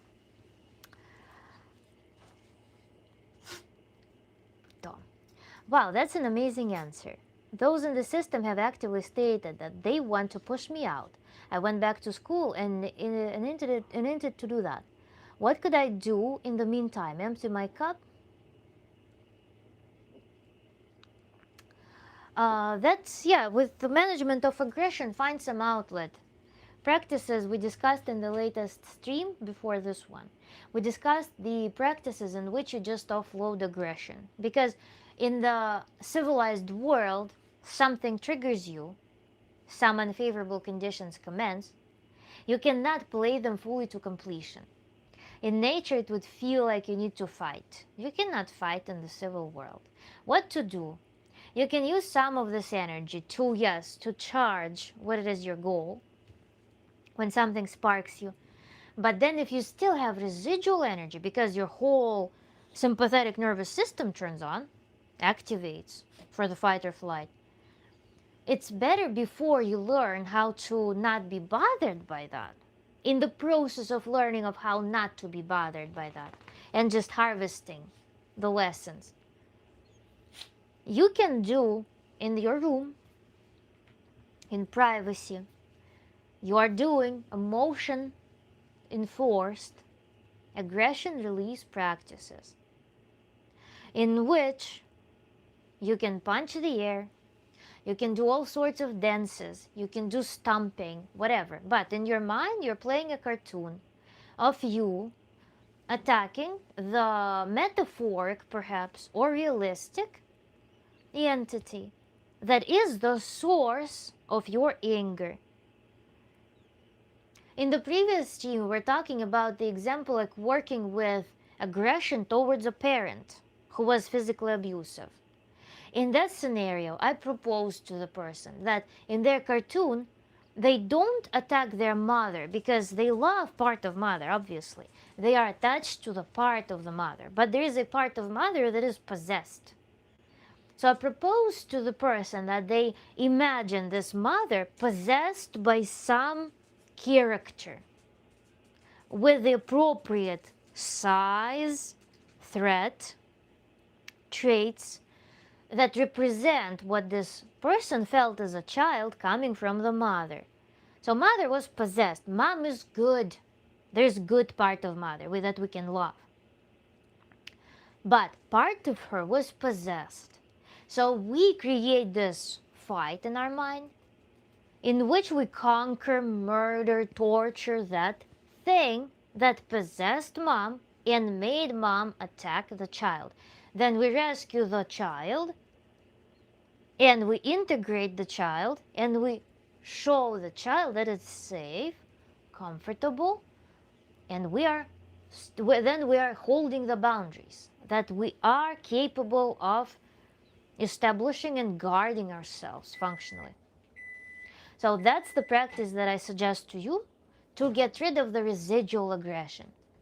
But then as you start observing what is happening when you start desensitizing yourself to the system altogether, when you realize that the system is just you're watching the same cartoon over and over and over, make yourself bored of that. Bring it to the degree of boredom. And that what will help you is to have an alternative dominant. And also being aware of the lessons that the system is teaching you. So I have two toys right now. What this system communicates to me, where I myself have similar vices to the things that piss me off in those people in the system. And the alternative, something exciting you want to do. So I have two alternative toys that will compete with the desire to dwell in the system and its dysfunctions. But you definitely need to exercise the aggression. If you can go somewhere in the forest, somewhere in the nature and scream it, like express everything that pisses you off so strongly about the system, will be wonderful. Such that your entire body expresses that without any blockages on any levels. But then sit and analyze when you're calm. Put it together and create a law for yourself. Understand that you are dealing with an inert system where nothing new will happen. It's a cycle. If you interact with the system, you are also in the cycle. Do you want to be in the cycle, or do you want to go on your own path? You need to have tool to hop off the carousel and walk your path. And that's where you need to perhaps watch my live streams. Actually, I give a bunch of tools there. And you can watch 13 Steps of Tantra as well. Perhaps some tools will be helpful for you right now, where you can materialize your goal, give it some material object when you can perform practices for relaxation and so on. So just see the methodology. Maybe you'll find that it works for you or will be useful for you. But in the meantime, really suggest that you work with aggression, release it. Can you see yourself in public service? Pablo, yes. There was a fascinating job that I would consider turning into business as an alternative. that I got to try is to work on supporting people with disabilities, organizing leisure, then training them, also doing the same thing basically that I do with people without disabilities, but aiding people with disabilities to embrace their creativity as well and to guide them to a more fulfilling life.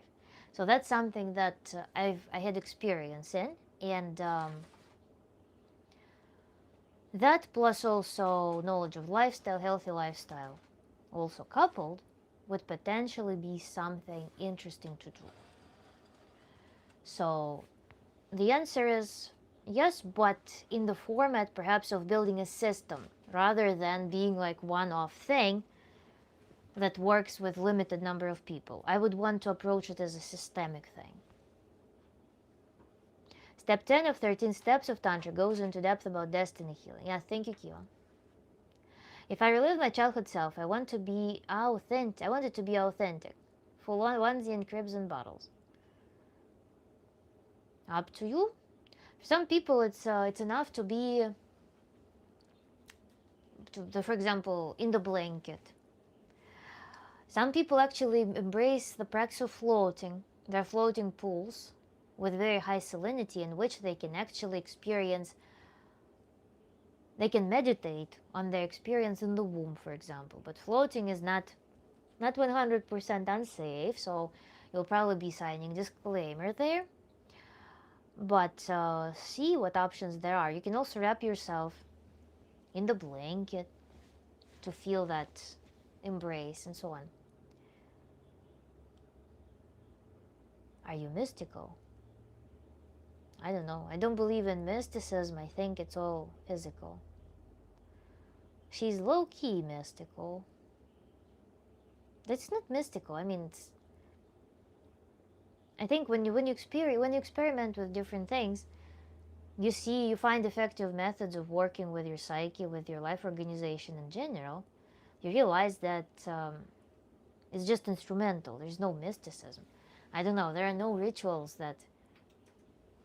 I know all rituals in general that people do. I think they are just shaping your mindset. Like rituals, for example, of people high tiers of society. I think their rituals are training their mind to bypass the normal morals, perhaps, because they need to be able to make decisions that they need to be able to play gambits with actual humans in their interests. So any management, when you enter any management, when you enter any leadership, implies your ability to be able to take responsibility for changing people's lives. And when you're operating on very large-scale systems, when you're managing large-scale systems with political interests, with economics, then you have to play gambits. Yes, that's the current system, how it works. And so people need to exercise the ways of feeling a certain way about it. Stripping away what's commonly considered human. Remember, actually, I was talking about that thing earlier, the struggle. Somebody asked about struggles, and I told them about the internal, like work understanding of something. How when you develop certain understanding of systems, your thinking changes from what's considered a normal, like humane experience, to something that's a little bit above. When you start being aware of feelings, when you start being aware of impulses, when you start seeing the trends in the system, when you basically it's meta thinking and meta feeling. What does that turn you into? Who are you then when you can choose the experiences on many levels? When you can choose whether you experience certain feelings or emotions. Kurt, thank you so much for a gift. They're beautiful shamrocks. Again, I really love them. So, that's the same thing. It's a training of the mind to embrace the goal, the process that you envision for yourself. That's how I view it. And so that's why mysticism for me is not so much of a mysticism. Thank you so much, Megan Paradise. Thank you for your kind words.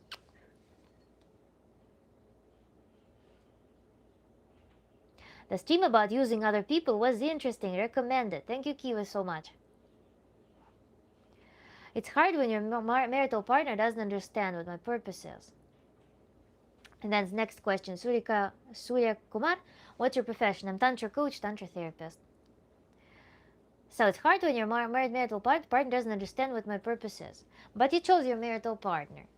And also you can analyze what wording they use, how they express that they don't understand it, what they want from you, what they want from them. Because maybe it's never about one partner. It's usually the system that we need to analyze. What goals the system in general address? Кузенька, иди сюда, малыш. What systems, what... Кузенька, иди сюда, пожалуйста. Иди на ручки, молодец. Все, иди погавкал, иди сюда. Иди сюда, мой пончик, иди, мой голосый. Не гавкай, пожалуйста. So, your marital system as a whole, do you understand your partner's purpose? Do you see them as a human with their complex attributes, with their purpose? Or maybe you mutually view each other like a function, and that's the basis of your system. What is your marital system pursuing in general? What is the foundational law of your marital system? Why do you come in the room of your relationships? What is the room of your relationships? Is it a beautiful garden of enjoyment, love, support? Is it a business deal? Is it a landfill where you bring your struggles that's dominated by some things that you want to dump in that room? Maybe you don't have a room, maybe you have tangled gut system. Maybe you are just clenching on each other's necks, trying to drink blood and vital energy. What does your marital system constitute? Renid, if you want to elaborate on that, what metaphor would you come up with for your marital system?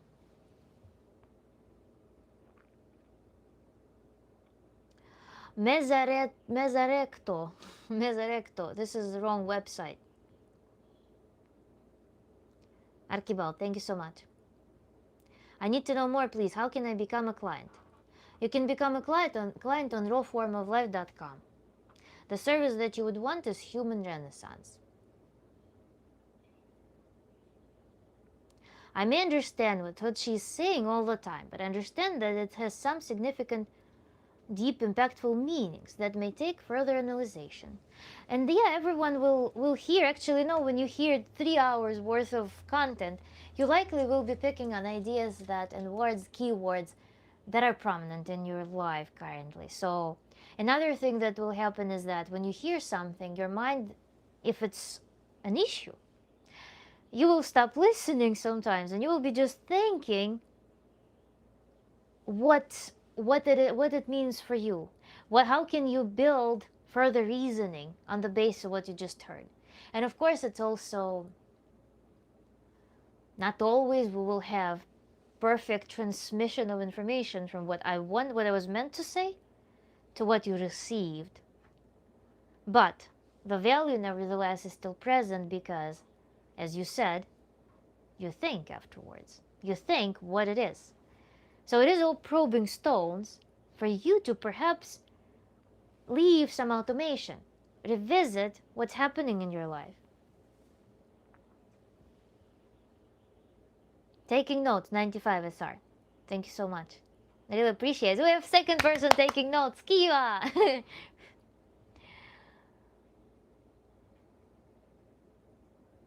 Who has no idea? Yeah, exactly. Oh, Chad. Kept having to do other stuff on my phone, but I love hearing about this kind of thing, how it helps other people. Chad, thank you so much for joining. I was waiting for you, as always. Very nice to see you back. What should you say to that aggressive person when they catch you off guard, like during an insult? First you need to prepare yourself. Before this event happens, you already had multiple experiences. You should understand that this person will not change no matter what you tell them. You should, if you don't find your place in that system, other than just functional, just cohabitation, if you're only cohabitating in that system. If that is true, if you are willing to withdraw yourself emotionally from this cycle, the cyclical system, if you are here in your psychological space, these insults, they belong to this system. You are on your own path. You're walking past, if there's some insult, well, you're on the walk, you're walking past the dumpster that stinks. You can stop and sniff. You can keep walking. So this, you need to do homework before that. There's no word that you can say to that aggressive person. Imagine yourself being an aggressive person. Aggressive person wants your energy to keep the dysfunctional system going. Actually, this example, when you're subject to aggression, and when you are subject to, let's say, if you are the pathological savior, when you come and elect yourself to save people all the time, has the same nature, the same reason that this process takes place. And the idea there is for the system, imagine the cycle must propel. For any movement, there must be energy. So these systems, these propelling dysfunctional systems, they cannot sustain on their own. In the previous live stream, we were talking about infantile bonds, for example. When there are families with infantile people, they create a constellation of people who they can suck energy from. They create constellation of events and troubles where they can harvest energy from. The system will stop working if there is no support system. You are that piece of manure or that solar cell that the system would want to use. Every member of that system, at some point, voluntarily surrender their energy to keep that dysfunctional system moving. And if you see that there's no way that the system will ever stop, that the system is bigger, stronger, more inert than you are powerful, the best thing you can do is withdraw yourself from the role of an energy donor to the system. But that's done not in the moment when you communicate with an aggressor. You can even communicate with an aggressor, you can say like, F you, and leave, without feeling that F you, because you just don't belong to that system. You can say nothing and leave. You can smile and leave because you don't feel anything to that system. That's why it's so important to do this work, release aggression such that you don't feel like the system owes you something. Because right now it feels like this system, you have some transactions going on with the system. That's why you feel connected with it. You perhaps had expectations of this system. Perhaps the system drained you emotionally. You want to release it. Or like put this burden of aggression on you that you cannot release. You right now feel like there's some deal going on between you and that system. The best thing you can do is to remove that all emotional burden from yourself by releasing aggression in privacy somewhere, and then create a law of how you are going to interact with the system, how you're going to cohabitate with that system. It's tricky. It's tricky. Ideally, of course, we will be leaving these systems. But you can learn a super lesson like in the video in the stream about how to use people. We learned that the system, when you hack something, when you find that persona in you, through some meditative work perhaps, I gave also methods in those live streams. Through some work, you find a persona that is capable of not being bothered by this system. That persona is exactly what you need to move up, level up in some other important areas of your life. You learn through this super discomfort, you learn some antidote to the system inside of you. Not only this system will fuck off, you also will be somewhere here, finally, understanding something, what you needed to succeed in something that is very important for you. Be it, I don't know, personal relationships, maybe your career, creativity. This thing holds so much, this polarity, this magnetism holds so much of your energy. It holds on such a strong part of your persona. That's why this parasitic system sucks it from you. That's why there's a war for it, because you feel that there's resource. And the system feels that there's resource. That's why it feels so painful. That's why everyone wants to keep you in the system. And that's why you want to grab that. Because you don't fully own it. You already surrendered this part to the system. Basically, let's draw it on the board. We have a board and I'm doing choreography. So, we don't need that anymore. I think whoever needs to see this will just watch it in the replay. But what's happening? There is this system, this blob. This system needs energy donations all the time. The marker, I need to update my marker, right? It's pretty faded. And there's you. But the system right now looks pretty provocative, but this let's do something else, I guess. So there is an important part of you here that the system tries to appropriate.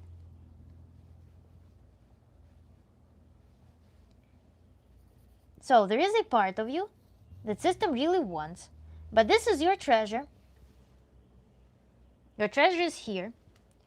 So you need to withdraw it from the system. The system will resist because the system exists from the donations, from the external forces. So there is some other person, for example, giving their treasure here. Then there is another person here giving their treasure to the system. And so treasures of all these people collectively form the super strong, aggressive, ill system. And everyone, imagine, everyone suffers there because their treasure belongs to the system, not to them. They're not exercising the fruits of this treasure. That's why they're aggressive. There's literally infringement on wholeness of each individual happening. That's why aggression happens. Aggression is the response to violation of your boundaries or the desire to expand your boundary. Inflict your will on the world. That's positive, like maybe productive form of aggression as well. But every participant here wants their treasure back. Or they want your treasure. Because it becomes this Soviet economy where everyone contributed their treasure. Take your treasure and separate yourself from the system. And this treasure, how to connect with it. That's what you're supposed to be doing in life. That's what nature placed you for. That's what natural selection gave you the genetics for. These are all your gifts. Align with them, claim them, grab them, bring them, start exercising them, such that it doesn't just sit without use. That's your responsibility. Without that, you will have temptation to go to those dysfunctional systems to hunt. Maybe I need this treasure, maybe I need this treasure, maybe I need somebody else's treasure. No, just grab yours and withdraw.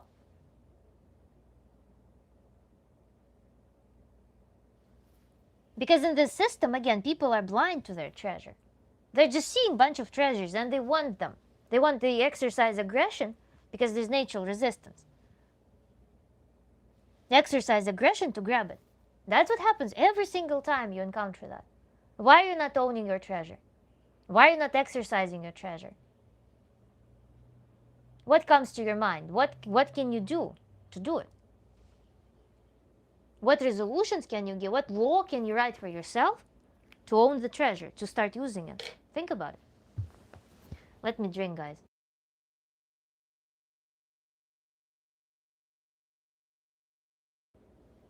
So, always nice to hear your insights. Thank you, Chad. Hello, Doc Will. Hi. It would be nice to talk about this in person. Sure. 13 Steps of Tantra. Kiva, thank you. How old are you? So I can judge you silently. What? Why judge me? I'm 31.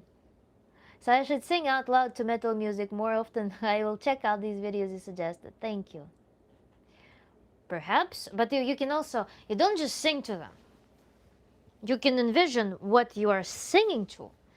Bring it, have an object, or yeah, bring object in front of you. Do it in meditation. Because you imagine what happens when you interact with some real people, right? You go in the environment, you interact with people.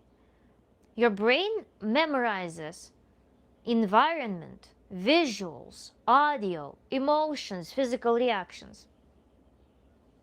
Why we do what we do in Tantra with meditations, with objects, with sounds, with body work. Because to change experiences, to change behaviors, we cannot take all of these facets of experiences and change them, let's say, with a conversation. And what about these? No, that's why we introduce full spectrum of experiences. We connect visuals, audio, touch, body work, and conversation, rational information. We connect all of this inside of the meditation such that our results are quick because we focus. And we can take experience, learned experience, that's what you learned, and we can change it quickly through the same activation of senses.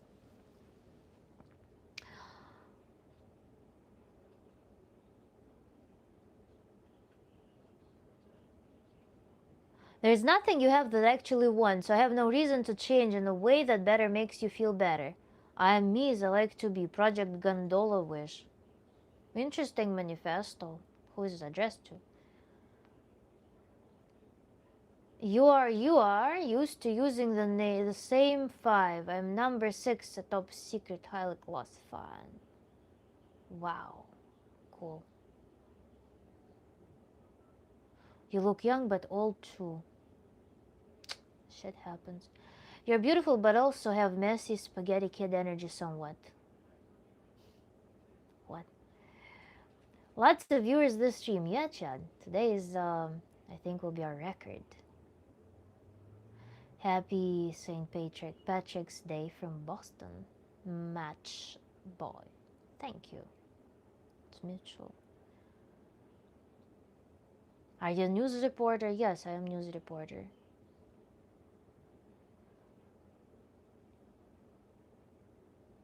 What is the permanent way to get out of fight mode and stay out? The permanent way. Now, the permanent way, I mean, it's natural adaptation. So we have, it's almost a reflex for us, right? To get out, to enter the fight mode. So it's necessary adaptation that we're given. So blocking it completely, perhaps, is not the thing. But I will just explain to you. You need to change the premise for that there is no need to treat the system as fight or flight, which means that you need to withdraw something and own something that right now is surrendered into the system that's perceived as a threat. You own it, just withdraw it and own it yourself, and then the system will not be feeling as a threat. You're a vegan? I used to be. I have a fantastic body of work devoted to veganism. I was interviewing ex-vegans. I conducted an ex-vegan survey study. I conducted a huge work, literature search on deficiencies on a vegan diet. Fantastic work.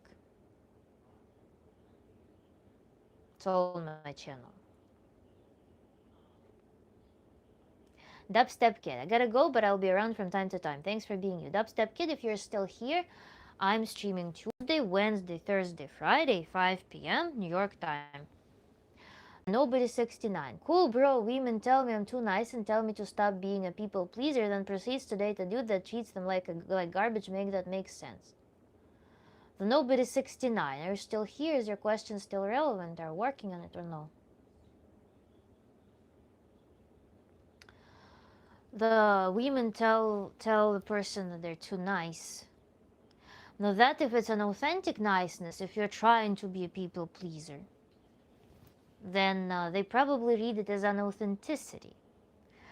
if it's something that, but then proceeds to date a dude that treats them like garbage, then it's traumatized women. So there could be two sides to that. Perhaps something along the lines of balancing, maybe trying to come to more authentic point yourself, and at the same time analyze why you're picking women who prefer otherwise, who have this split in their personality, like an analog of whore Madonna complex in men, right? That a man who is aggressive and scary is the desired one, but good one is for, I don't know, resource acquisition, safe life. Why are you drawn to women with this dichotomy? Do you yourself have this dichotomy in some way? So there are two things to analyze here. The split, why the choice of partners like that. And the second one, analyze their feedback. Like if there is specifically in your perception that you're either a good people pleaser guy or you are a person who treats everyone like shit. In either sense, it's a problem with boundary. You're talking about a fluid boundary and lack of strategy. Because what does people pleaser and the guy who is very aggressive have in common? There are actually more commonalities than you think. So we deal with people pleaser.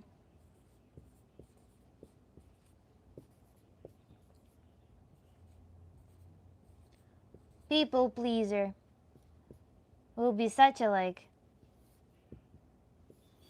sweet creature. And then we have an aggressor.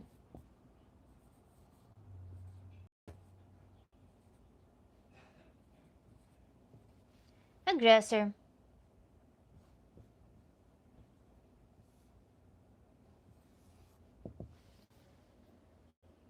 What do they have in common? Hmm? Why does people pleaser please people? Why does aggressor exercises aggression?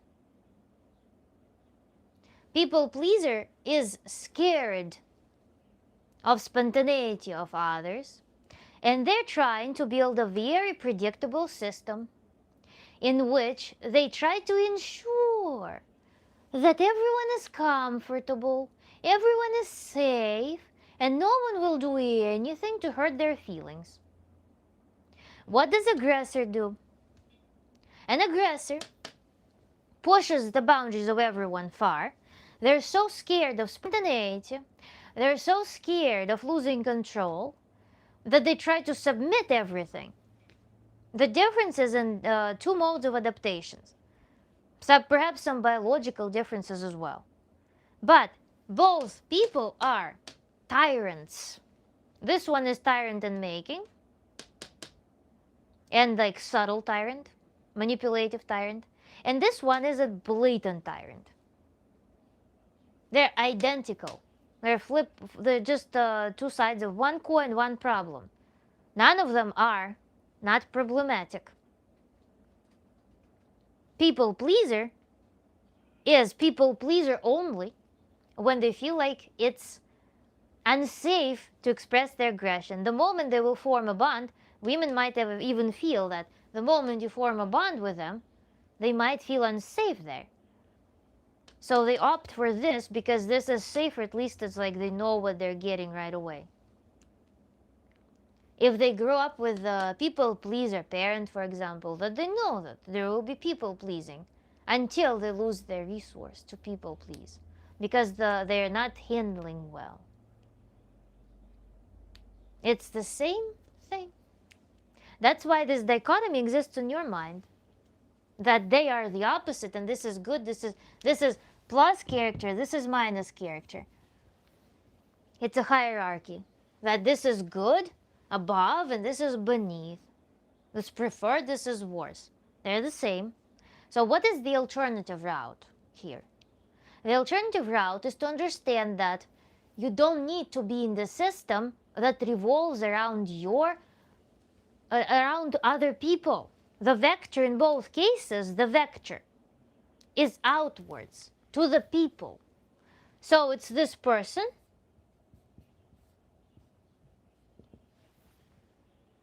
They live, and this is society, let's say.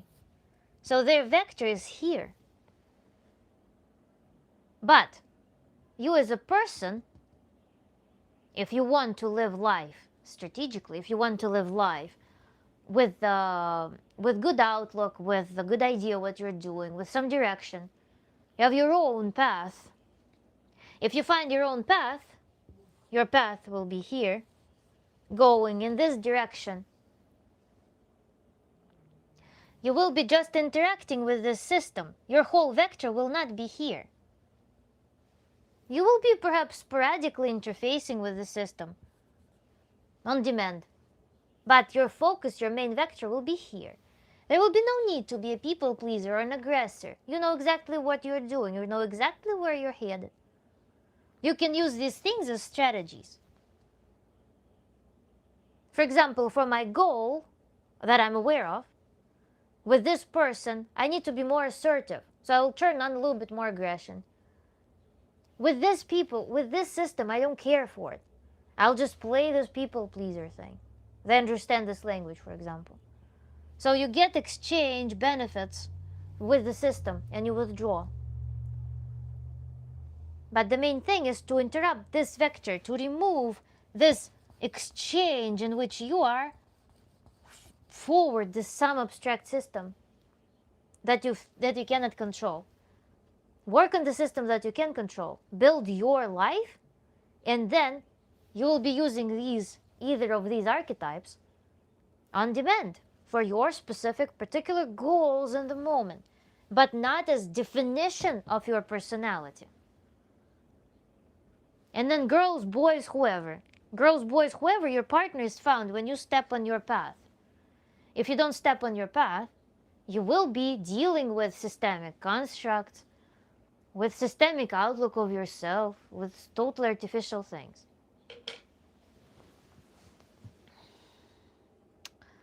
You should write the book. I will. But thank you though.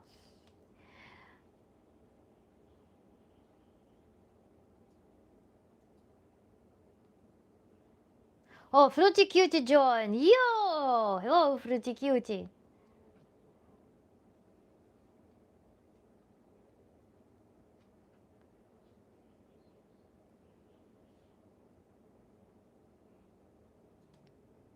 None of what you're saying makes any sense. That's not how economics work. Sure.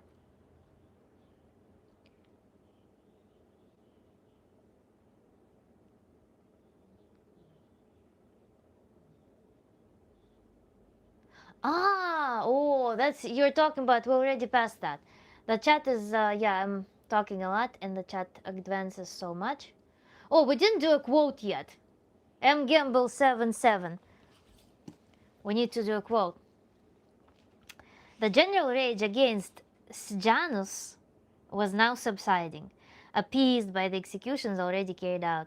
Yet retribution was now decreed against his remaining children. They're taken to prison. The boy understood what lay ahead of him. But the girl uncomprehendingly repeated, "What have I done? Where are you taking me? I will not do it again." She could be punished with a beating, she said, like other children. Contemporary writers report that because capital punishment of virgin was unprecedented, she was violated by the executioner with the noose beside her. Then both were strangled and their young bodies thrown onto the Gemonian steps. So, that was a sad quote.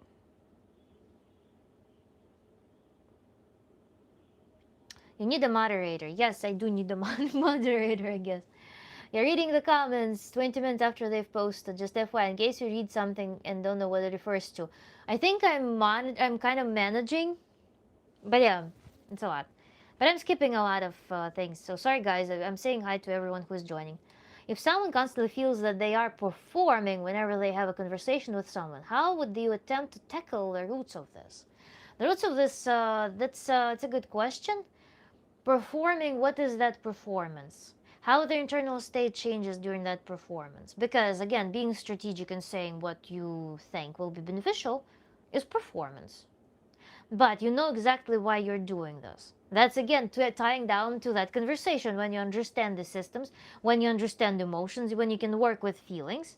When you understand how other people feel, you can start crafting experiences from above. So that's one way of performance, because you're not going to show off your knowledge of quantum physics to an unsuspecting children in the kindergarten. They will not appreciate, they will laugh at you. So you're going to change your language, you're going to adapt in accordance to your goals. And if you're given, like, if you're brought to, for example, be an entertainer, a clown, performer in some, like, for some school theater, you probably are going to do some performance that is on the level of that audience, if you want to fulfill the goal of the event. But if you're performing from beneath, out of insecurity, without knowing what you are seeking from the conversation, then we need to work on specifically finding what's your path, what's your treasure. When you're engaging in these conversations, what kicks you out, what triggers you to, for example, lose your strength, lose your self-governance.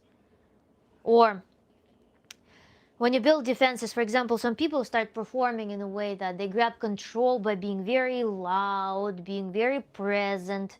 They dominate the energy because they know that people are unpredictable, uncomfortable. They don't know how to deflect that in the moment.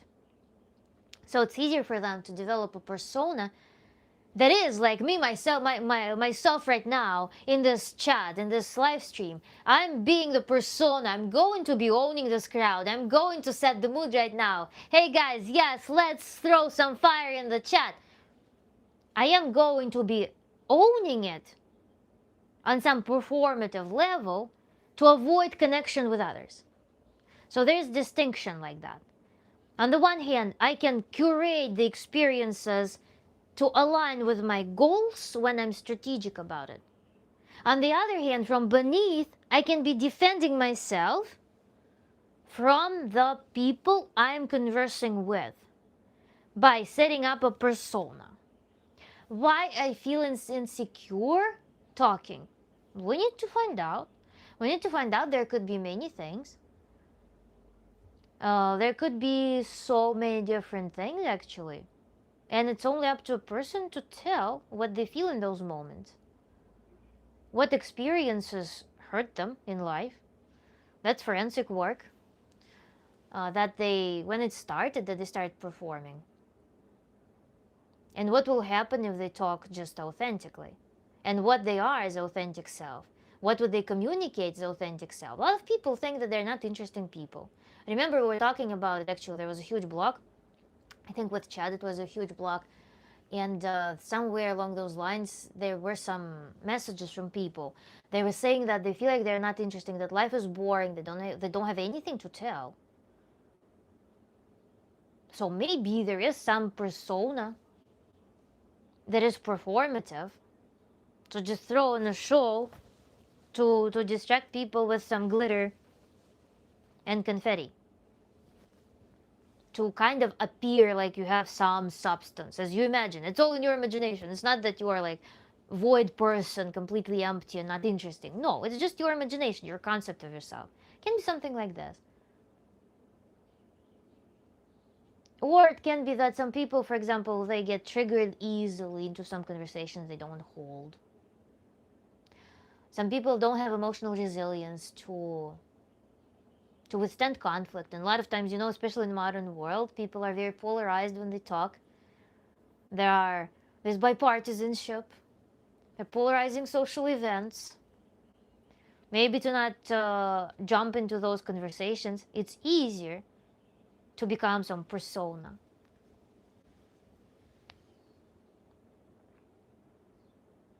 Corey Nelson, nice, thank you.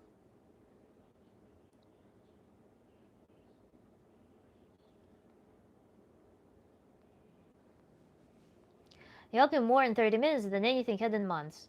What is the website again? Subscribe. Have a beautiful evening. Thank you. 95SR. The website is the same as my channel, rawformoflife.com. Google Raw Form of Life and I will pop up.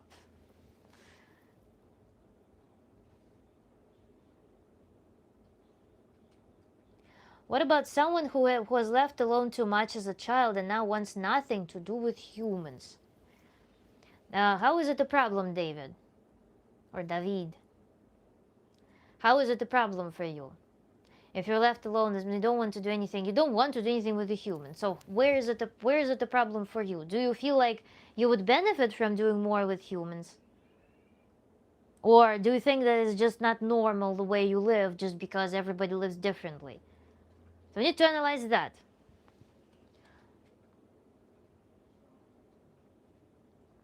Individuation, Tony Clifton, yes. I'm between a pleaser and aggressor now.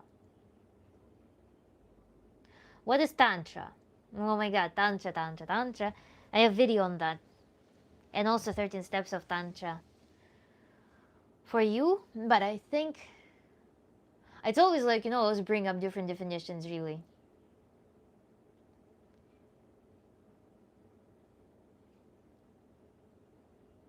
Take the people pleaser person's treasures and the angry aggressor's treasures.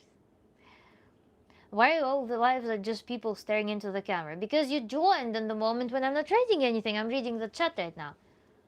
But we actually do a lot of interactive things. Kiva, good with the quote.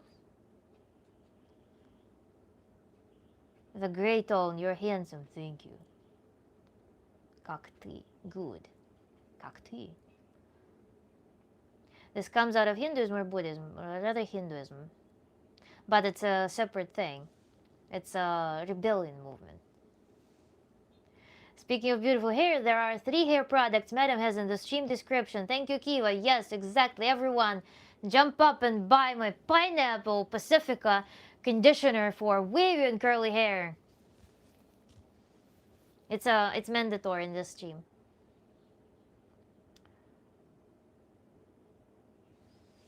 Bhagavad Gita is more on the Vedic school of thinking. Tantra is different a little bit, and even not so a little bit different.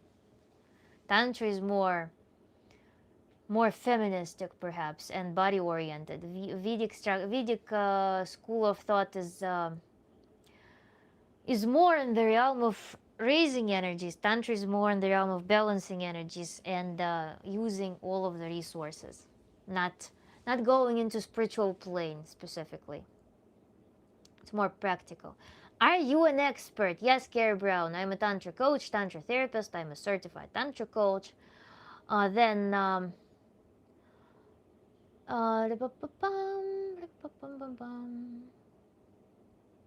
be a mod and just mute spammers and trolls if she wanted. Thank you, Chad.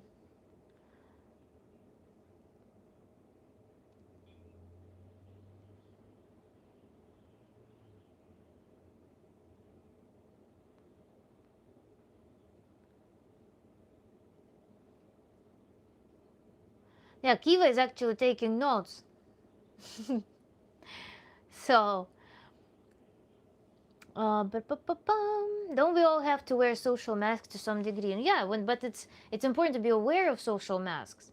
If you're using them in an unaware state, and depending on how connected you are with yourself, then social masks can become infringement on your human experiences.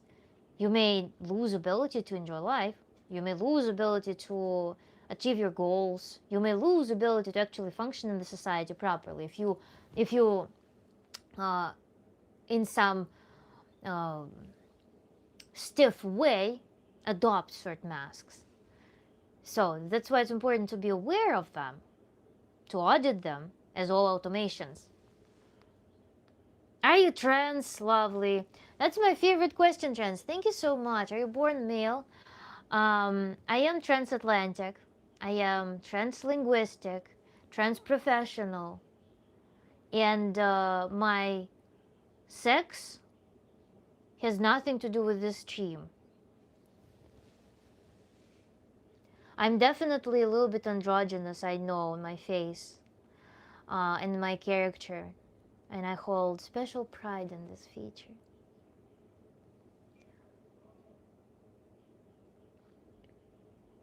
What's your opinion on the conflicts, world conflicts? Do you think anyone will be able to stop this from your professional perspective?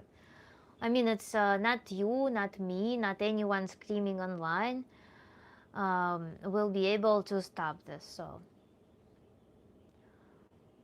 it's a mass phenomena that are in entanglement with management class. So I resisted the system a lot when I was in my undergrad on all levels. And it didn't lead me to anything because usually people would just perceive it as something. Why would you do this? So it's pointless to waste energy on that. What other languages do you speak? I speak Russian and I learn Italian. But the people who spam or come in and insult for no reason should be temporarily muted at least. I'm trying to scroll them. I understand, guys, that it's nuisance for you probably to find some important conversations. I'm trying to see like if a message is a little bit longer, or I mean, I just pick the keywords when I scroll through the live chat. It would be probably nice to have moderation. Lovely, you're very beautiful. Sorry if I offended you. I just don't know anymore. It's getting harder to tell, but thanks for answering. Thank you. I really appreciate it. Tantra actually, yeah, Tantra because and also my views on the gender things. I mean, they kind of make it irrelevant. And again, I lived life pretty. I lived life as androgynously, and partially it was coming from my disagreement with female identity that people usually may assign. People usually blend it with inherent victimhood. I absolutely hated this my entire life, and at the same time, my family, all of the women are feminists and pro education, pro development, pro boundless life, or irrespective of your biological sex, pro development of skills, developing intellectually, developing opportunities for yourself. So I grew up in the environment that had a little bit of shift towards just universal human experience, maximizing universal human experience. But at the same time, perhaps there was some element of conflict with specifically the feminine side. I had different flavors of that, but still there was conflict definitely with feminine side. That's why I look more androgynous probably. But at the same time it makes me feel much more free, and I don't necessarily care about it either way, let's say. But it's like in live streams, I want to talk about, because in live streams it always pops up. People think that I'm a trans, and I understand why. I mean, I have pretty masculine features, so.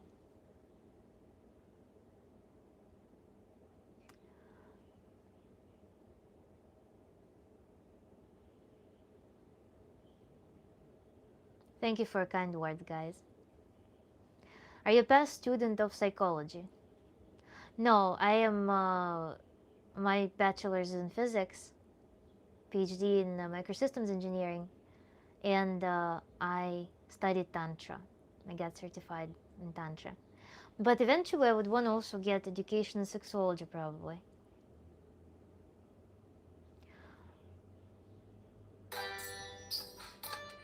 Sub. Thank you, Tyson. Thanks a lot. Considering neurodivergence and things like ADHD, I would like your opinion on this. Focus and thought control. So, what do you want in terms of my opinion? If you have a diagnosis, if someone has a diagnosis, then of course there are ways to. So you see, one part of my work, as I mentioned, is revolving around nutritional deficits. Back when I was studying the limitations of veganism, I realized how much misinformation there is. Not even misinformation, how much useful information doesn't make it to the policy level, how much information doesn't make it from science to institutions, from science to consumers, from science to medical specialists, from science to consumers, people, patients.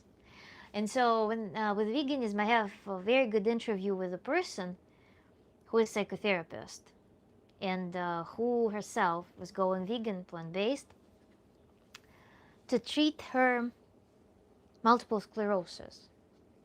Veganism, she worded in the very beginning of the interview, she said veganism was the worst thing to do for that. She's been on animal-based diet ever since, for many years now, and she never had any more lesions in her brain.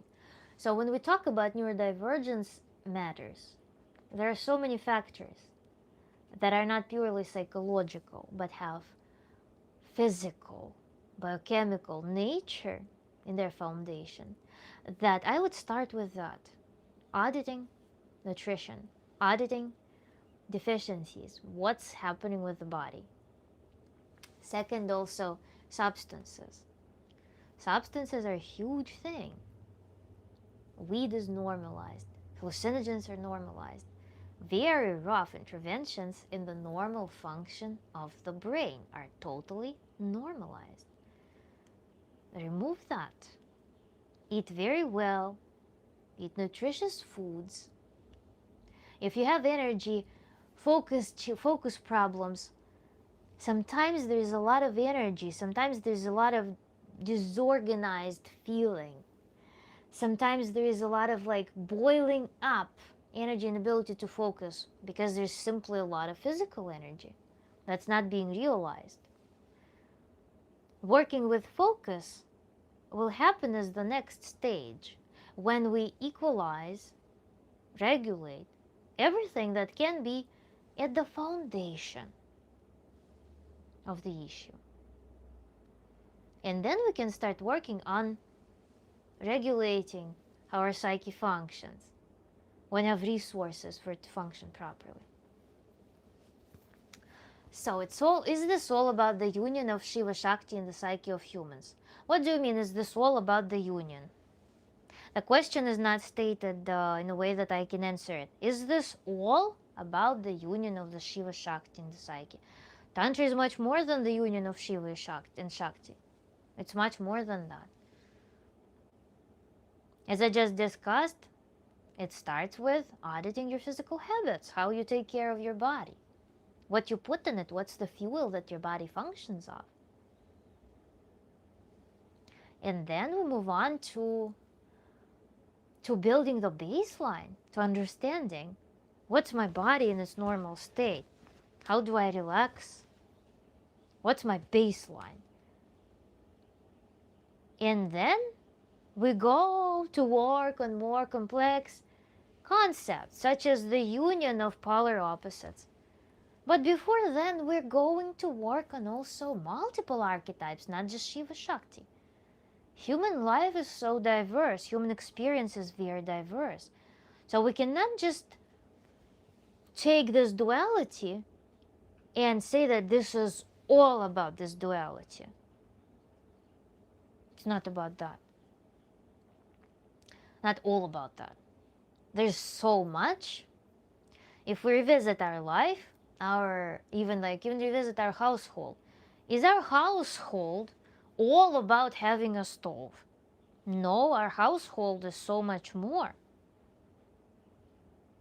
Tantra is so much more than the union, but this is one of the philosophical, let's say, core concepts there, one of the tools, one of the big tools for some elaborate practices.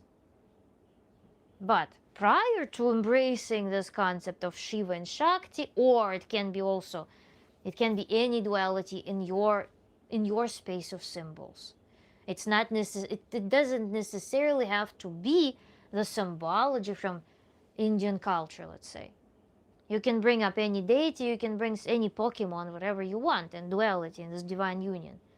You can even take your parents and turn them into a divine union, healed divine union. Anything.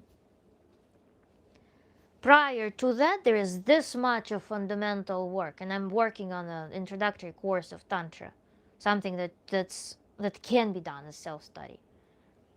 And after that concept, there is a whole world of things that unfold. Diverse individuals such as autistic savants are the most intelligent people I ever met. Know several that communicate like Bumblebee from Transformers. Scripting. Do you study a lot of psychology, Tony Clifton? Yeah, June would call this individuation. Then Tony Clifton, unfortunately, puts opiates into their body. Sad. Fascinating or making perfect sense. Thank you.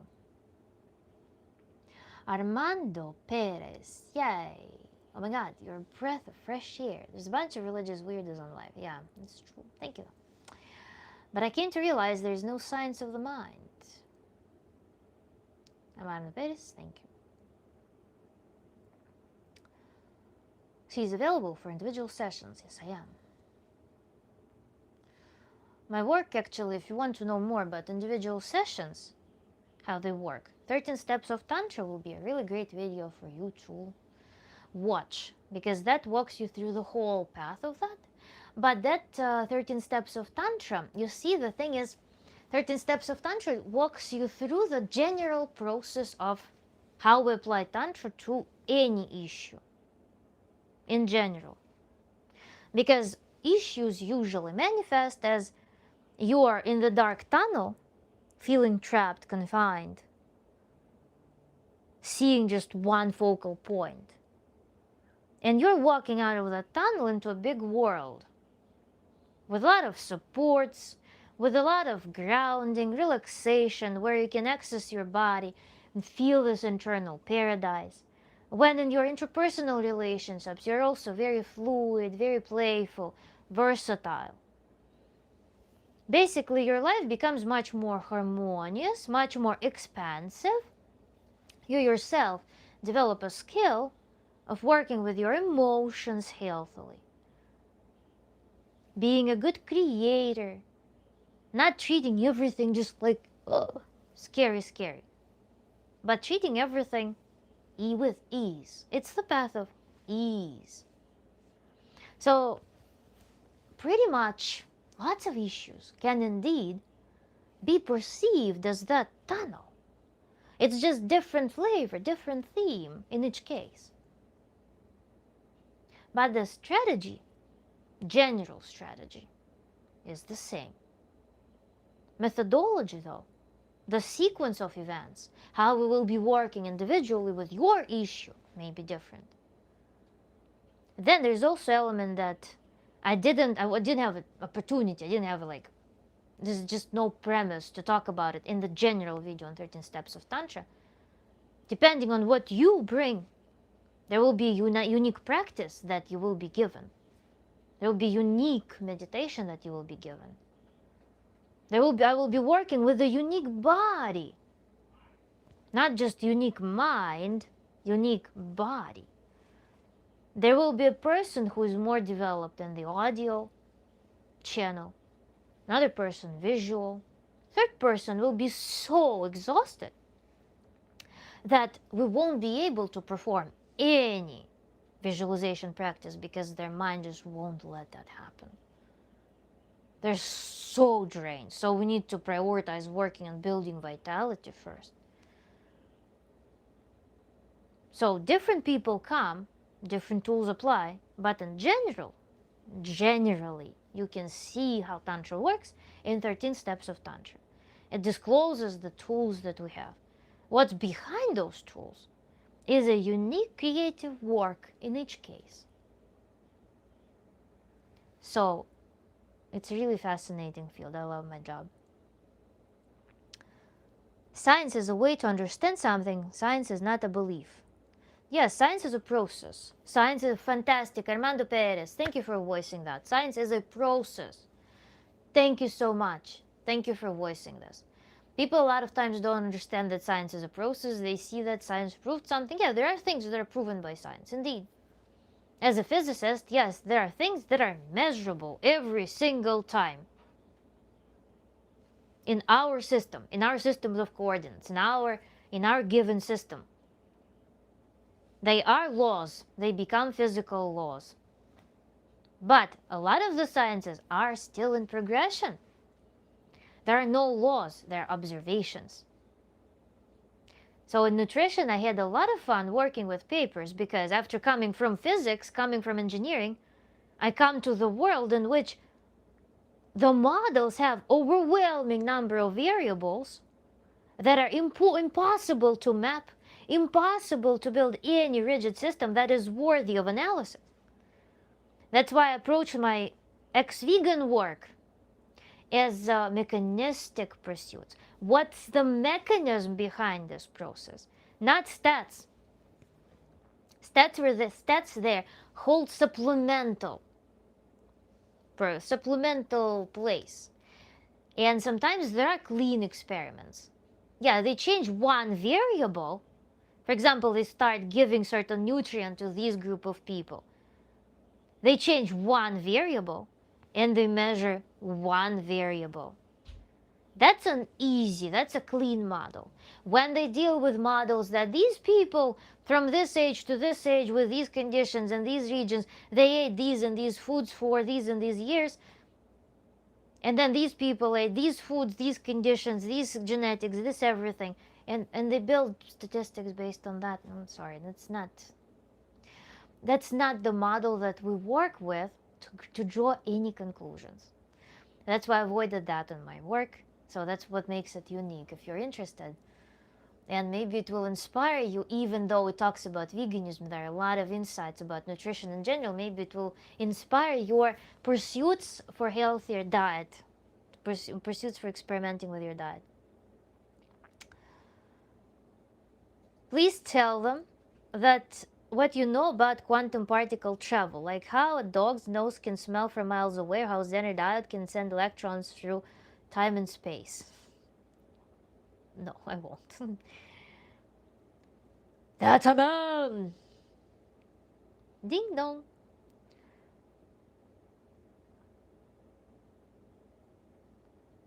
Can you teach me Russian? I'm in love with a Russian. Oh my god, no, I'm not going to subscribe to that task to teach anyone Russian. It's a hard language. Just do it yourself, but if you want a very cool app for studying Russian, contact me. I will give you a link.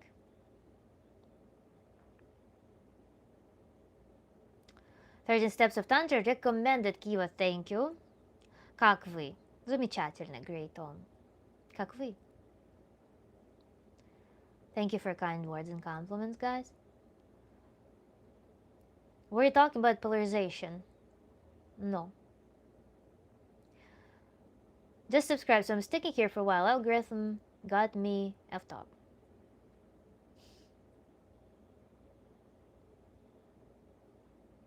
Now you will learn обнимашки. You can say it when you're in travel stream. Yeah. Обнимашки. Oh, meditations from Marcus Aurelius is how we should all live by. Is he stoic? I don't like stoicism.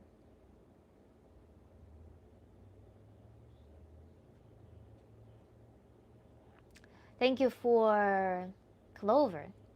Joy. Thank you so much. Kiva, thank you. Measure everything. But you can't understand the mind through a process, not ever completely. Empirical evidence, empirical science can't explain the metaphysical. Sure. Yes, there are laws of the verse, but not laws because everything is not really defined completely yet. There's also the laws within our system, within the limitations of. That's a twisted concept because we can interact only with one subset of the systems. It's a twisted thing. It's a very deep philosophical thing that I don't want to get into, to be honest.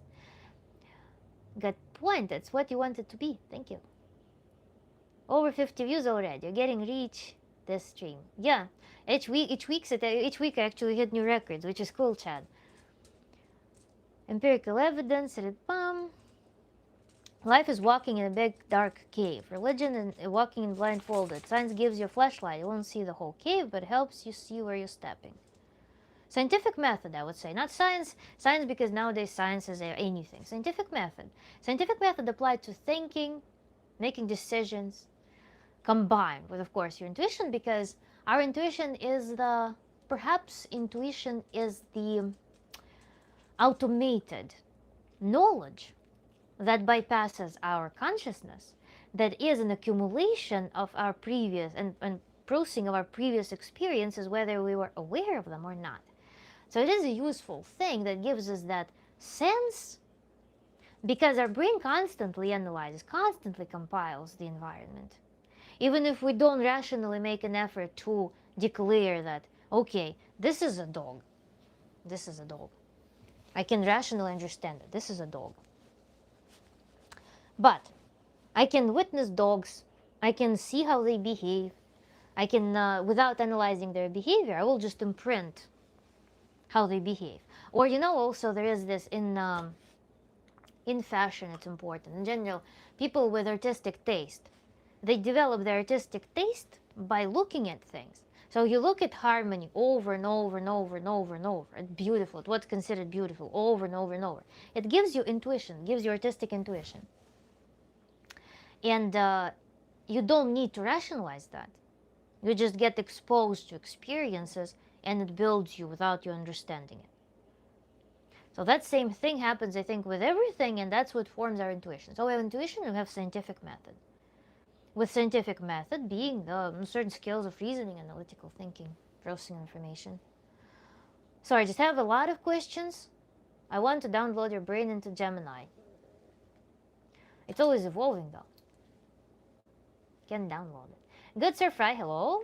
Welcome back. Do you know or have seen the cartoon Futurama? You made me think of the smell telescope. No, I never watched it. I am aware, but Grammy Wainer said that they're not gay. Congratulations.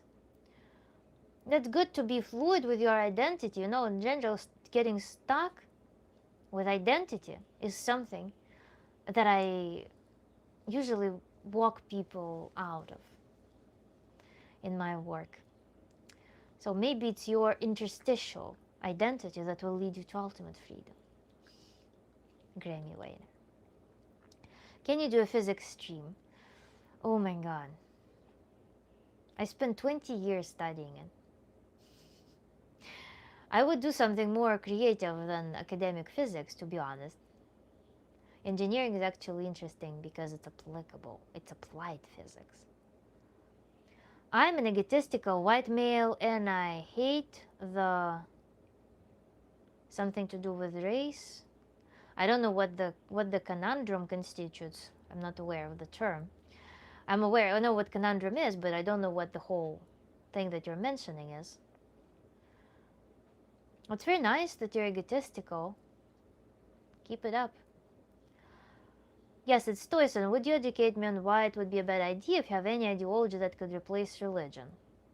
Stoicism, Stoicism is with its clause of endurance. I made the webinar also, one of the live streams recently was meditation for coping, meditation for changing your life. We can interpret that, of course. We can use Stoicism, perhaps, in some fashion that will help do either. But general perception of Stoicism is that it's meditation for coping, meditation for enduring, adapting yourself to the unfavorable environment, as opposed to adapting yourself to walk from an unfavorable environment to a more favorable environment, as an aligned environment. So I'm more prone to seeking the approach in which we use meditation, internal work, to actually find resources and find the paths to finding a more suitable environment that's more aligned with us, as opposed to adapting, breaking our own boundaries inwards to adapt to an unfavorable environment and settle for it.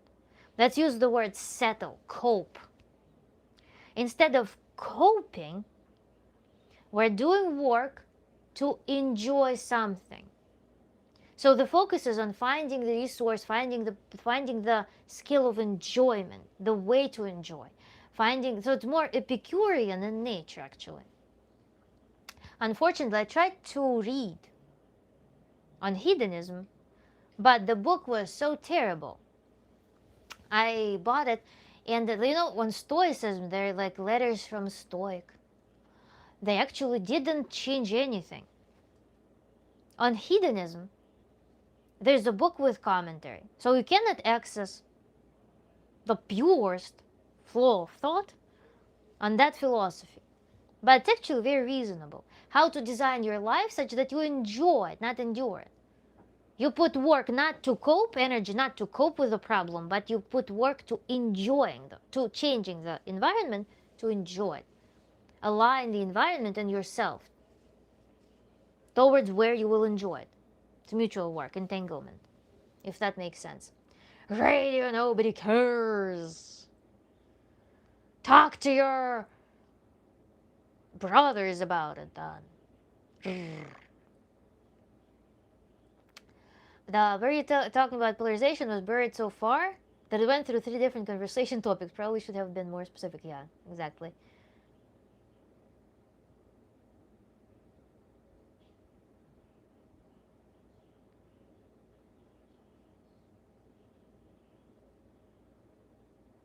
Scientific method, yes. Is that Slavic accent? Yes, it is.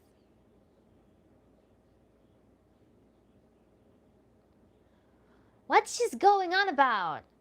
You can ask me directly, but probably people will reply. And thanks to them for that. Yours truly, Todd. Thank you for updating us on that. But for those who have actually experienced the metaphysical, there is no 100% empirical evidence. You can observe the metaphysical but not be able to test it. If you don't treat your experience as the empirical, then okay. But then also, depends on what metaphysical we're talking about. Because a lot of people under influence, they just distort the reality. Brain always compiles the reality at every second. The brain constantly puts together elements of reality and assigns them to proper domains from all sorts of receptors. Our entire body is a huge receptor of something. And we have a bunch of sensors. And our brain constantly collects all of this information and compiles it, while also tuning out the signals that we don't need, because every process in our body is inherently painful. So our brain also tunes down the pain from natural processes, like digestion, like heartbeat. So it needs to choose. You need to exercise discernment. That's why people who are on withdrawals from drugs, they feel those insane experiences of pain, because their brain no longer knows what signals to tune out and what signals to embrace, what signals belong to reality. And also people from even one dose of just any drug can enter the psychosis, permanent state of psychosis, delirium, and problems. Because when you interfere in the brain's compilation system, especially if you're very impressionable already, not already with some perhaps genetic inclinations for certain psychological things, it can be one thing and done. Brain will no longer be able to compile reality in the form that we're wired to function in the natural world. So metaphysical experiences can be as simple as you compiling the reality, not the way you were built to experience it. What reality, of course, as a concept becomes debatable, subjective, and so on. But you, in a natural context, compiling reality as it is, as it is intended for you to compile it, will probably function the most optimal way, as opposed to the person who was designed to live in this natural world, but then screwed something up in their mind through breaking the compilation system, and then try to navigate this reality. It just becomes counterproductive. But of course, it's an obvious thing that our perception is limited by our sensors.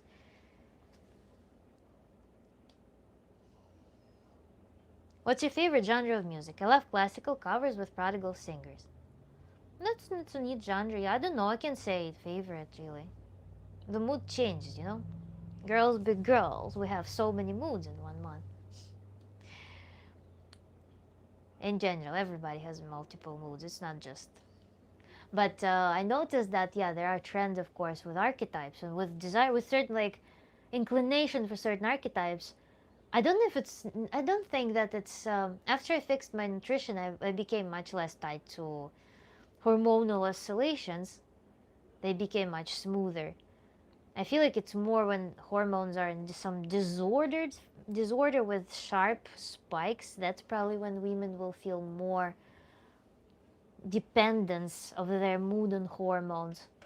With fine hormonal function, it's with good nutrition, it's less of a problem. But in general, there are so many things that can trigger different archetypes, and different archetypes will be inclined to want different kinds of music. So genre, I don't know. Today, before the stream, I pump my energy a little bit up. Sometimes I listen to Latin music, sometimes Latin pop. Sometimes I listen to heavy music. Sometimes today I listen to Prodigy. Something about Prodigy was really in line with me today. So, do I do it all the time? Not at all.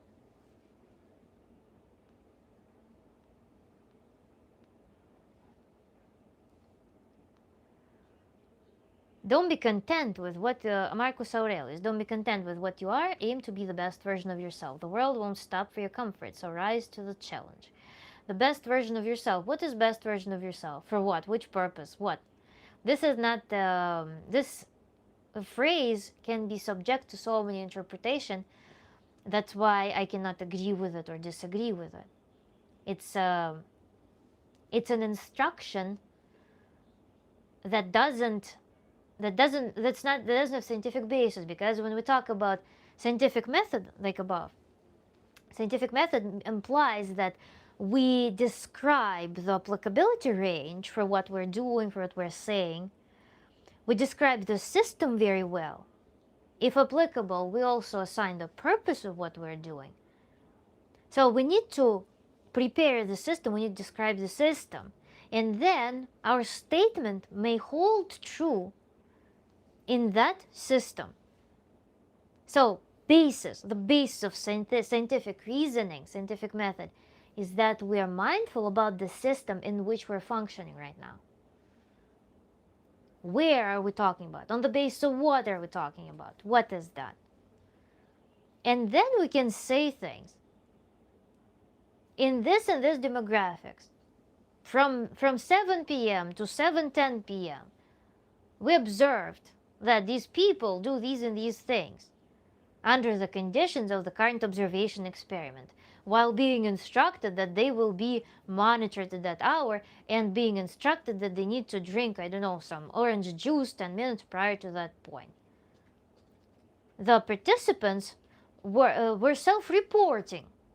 And that also tells me that in that system, I rely on some uncertainty, because it's self-reporting, which includes some human factor and so on. So it's important how we describe the system, what system we're working on.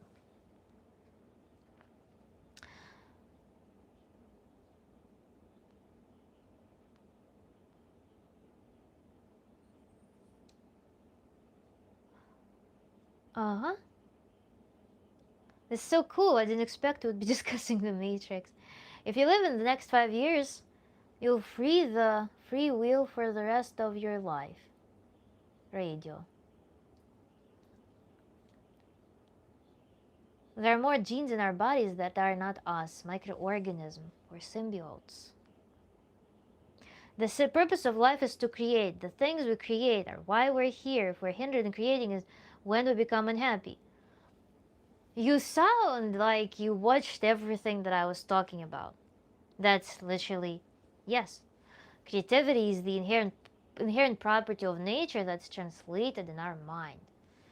Our brain has this feature of connecting with nature on its creative plane, turning chaos into arranged matter, and gives us an immense fulfillment.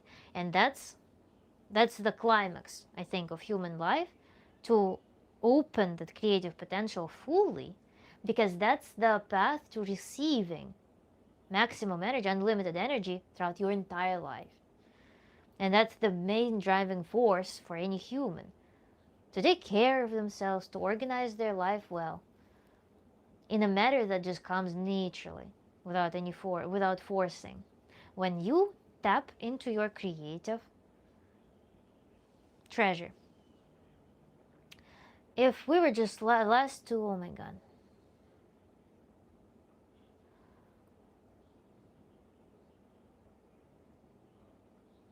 So you consume absolutely no meat? For how long now? No, Sandra, you're confused. You're confused. I said that I was vegan, and then I conducted the anti-vegan work. Actually, I'm popular on anti-vegan Reddit and ex-vegan Reddit for my work. Specifically, I consume almost exclusively meat. That's totally opposite. I'm on a grain-free diet. I eat raw plants. I was on raw vegan diet, on raw vegan high-fat, high-greens diet with a lot of seaweed, a lot of omega-3 rich seeds and stuff. So I was doing all that for 3.5 years, and then I quit, and I replaced all like seeds and stuff and most of greens with animal products. So I'm still on a relatively high-fat diet, but I kept raw plants because I like them. They're juicy. They are very pleasant to eat, very refreshing. If it was, I also eat rare meat, oftentimes. Ba-bum-bum-bum. Whatever you guys do, don't scroll to the next life. I don't know what it is, but it doesn't look good. It's got funky teeth.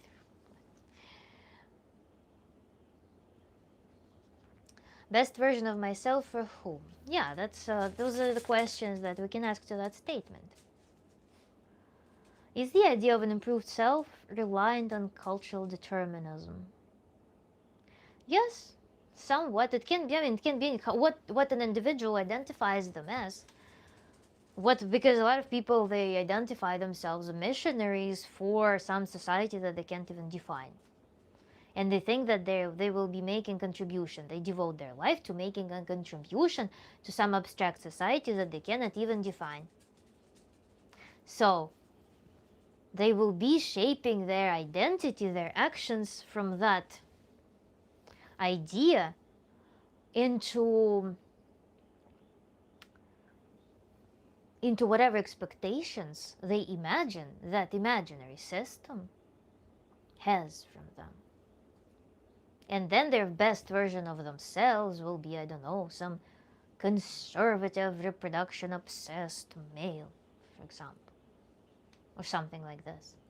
Or woman who is knitting doll all day to benefit the society, some society, or a vegan who secretly who doesn't realize that there is no achievement in the end, that nobody will ever reward them for that, that the only thing that can give us a reward is virtually the tangible reward, probably is nature and ourselves. Only these two things can give us a reward, and nature will always point whether you are living in accordance to nature or not. And nature can punish. If you're not living in accordance to natural law, nature will be punishing through the body, through the mind. That's a simplistic model, probably. Time goes by so quick, it doesn't seem like much time has passed. Yes, Kiva? The only thing that indicates that is that it was bright light when it started. Why does your opinion matter? Thomas is London. I don't have a concept about it, whether it matters or not. I don't have any concept about my opinion and why and what. I'm sorry. I'm scientific method stoic pothead. Well, I use stoicism, like you said, cope with life, and scientific method, a way to understand life. That's an interesting self-reflection. Sandra Circus, she consumes mostly meat. She has a playlist on her channel explaining deficiency in veganism. Yeah, exactly. Thank you, Fruity Cutie. Fruity Cutie has been with me specifically through my ex-vegan works. So the OG audience here. No, the most OG would be people who stuck with me through raw veganism, through my raw vegan blogging. I was conducting an experiment with medical supervision. I set up the goal to be on a raw vegan diet that's fully managed in terms of nutrients, with super high nutrition foods, and I was also very, I was, actually, I had a lot of opportunity to do that. So I was investing in that lifestyle quite a bit. I was spending like probably 50% more money in my nutrition on raw vegan diet than right now eating the best quality meat possible. But to just match the nutrition on that diet. And I was not like, I was also advocating against detoxes, I was advocating against fruitarianism, all sorts of like nonsense. So it was, I had some disruptive activity in terms of raw vegan community itself. But it never worked. So even though everything was balanced. Then I went into, some people like protein. I was like, no, what's protein? Protein is amino acids. Let's think in terms of amino acids. Then omega-3, omega-6 ratio is very important metric. I was like, okay, omega-3 maxing, flax seeds, algae, everything. Then minerals was trying to build was actually hitting very high mineral levels in my diet as well. Protein, amino acids, was a little bit deficient in methionine specifically. That also was a big part of my debunking work when I was doing vegan research. I'm a mechanical engineer and A&P mechanic first. Boeing, yes please, do an engineering stream. What do you want to know? We can tell what I was working on. I was working on solar cells for space. Radiation stable, lightweight solar cells for space. And then also some low-cost, high-efficiency prototypes, also some fun things that would probably never hit the market, but they were very fun projects. And then also adjacent groups of devices I also worked on, just prototyping, and I was actually making solar cells from scratch by hand, designing them and so on. It's really fascinating.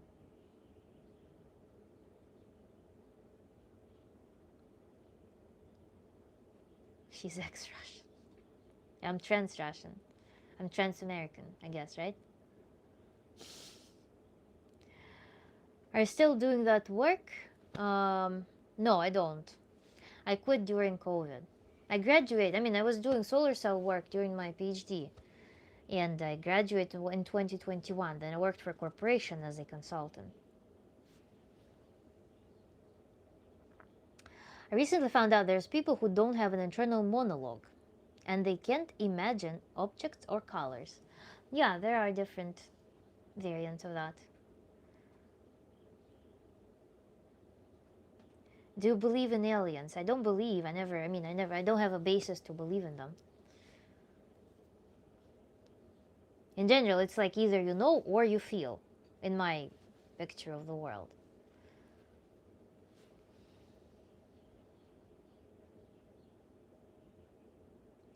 Tried super greens. I ate dandelion. There is this broccoletti. There is also broccoli rub. I ate a ton of different stuff. I would eat like a whole bunch of parsley a day. Never juiced anything because I didn't believe that. Didn't make replicas, how there are like vegan meat and stuff. I was eating whole foods, just like honest raw vegan diet it was. And ate salads. So, are you a college graduate? No, I never graduated college. I graduated high school, then I graduated Moscow State University, and then I graduated Rochester Institute of Technology. None of them, I guess, are colleges in the strict sense of word.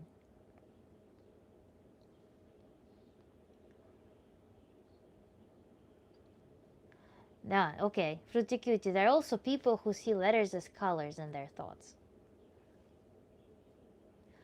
What do you think of American culture and differentiates it from Russian culture? Russian culture among whom, American culture among whom? They're both very diverse countries with very diverse social groups with very diverse people. I don't know which culture exactly. You need to narrow down to compare. We're all living in America. Q Rammstein, yeah. We all living in America, America, America. Something, yeah. That's perhaps a fair statement. So far, no questions. Madam, everything's clear. Thank you, Kiva. Guess I need to, let me see, I need to charge my phone already. We're approaching that point, 13%. Are you real or AI? You tell me, I don't know.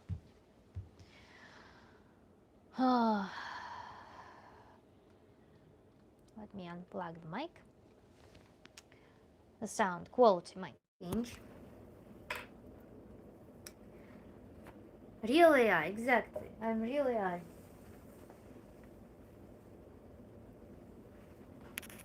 Have a good night. I'm out for the night. Will you be on tomorrow? Yes, likely. Very likely I will be on tomorrow. We're 13%? Yes, Kiva. I'm plugging it up. So, get her done. Feel free to join. If you have any questions, you can drop them in the comments, by the way, under this stream.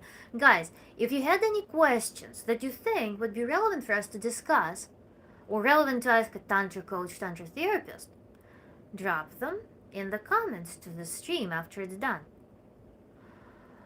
Rudy, I've heard about this. I can imagine letter or number as any color, but those people's brains specifically assign a color to letters and numbers and see them more vividly. Interesting. Thank you, thank you, thank you. Really grateful for the experience. 95 SR, welcome to the community. Really happy that you felt like you benefited from that. I'm very happy to help. And I'll see you tomorrow. Again, if you have any questions, we can ask them. And we can start right from the questions tomorrow. Yes, Kiva, we're close to the end. And I am going to harvest questions. Now we'll take one more question from the audience. No longer making solar cells, this doesn't count. No longer making solar cells? No, I don't. In fact, my research group, I think, even stopped making them because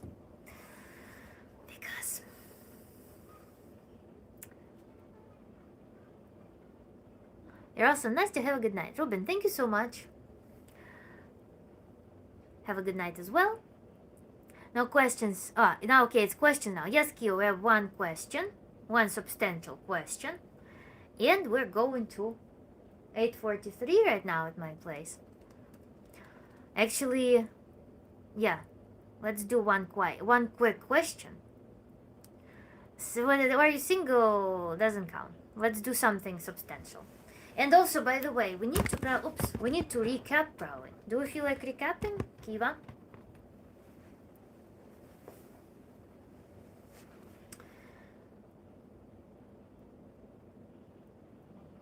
Should we do a recap of our topic today? Yes, please. Okay, so what did we discuss today? Our topic today was childhood trauma or life. Why are they in juxtaposition? Because childhood trauma, as we discussed in the previous video and touched up in today's introduction, childhood trauma freezes a person in a state in which they're unable to connect with their treasure, to connect with their path, which translates into them not being able to find resource, to find responsibility, to claim their path.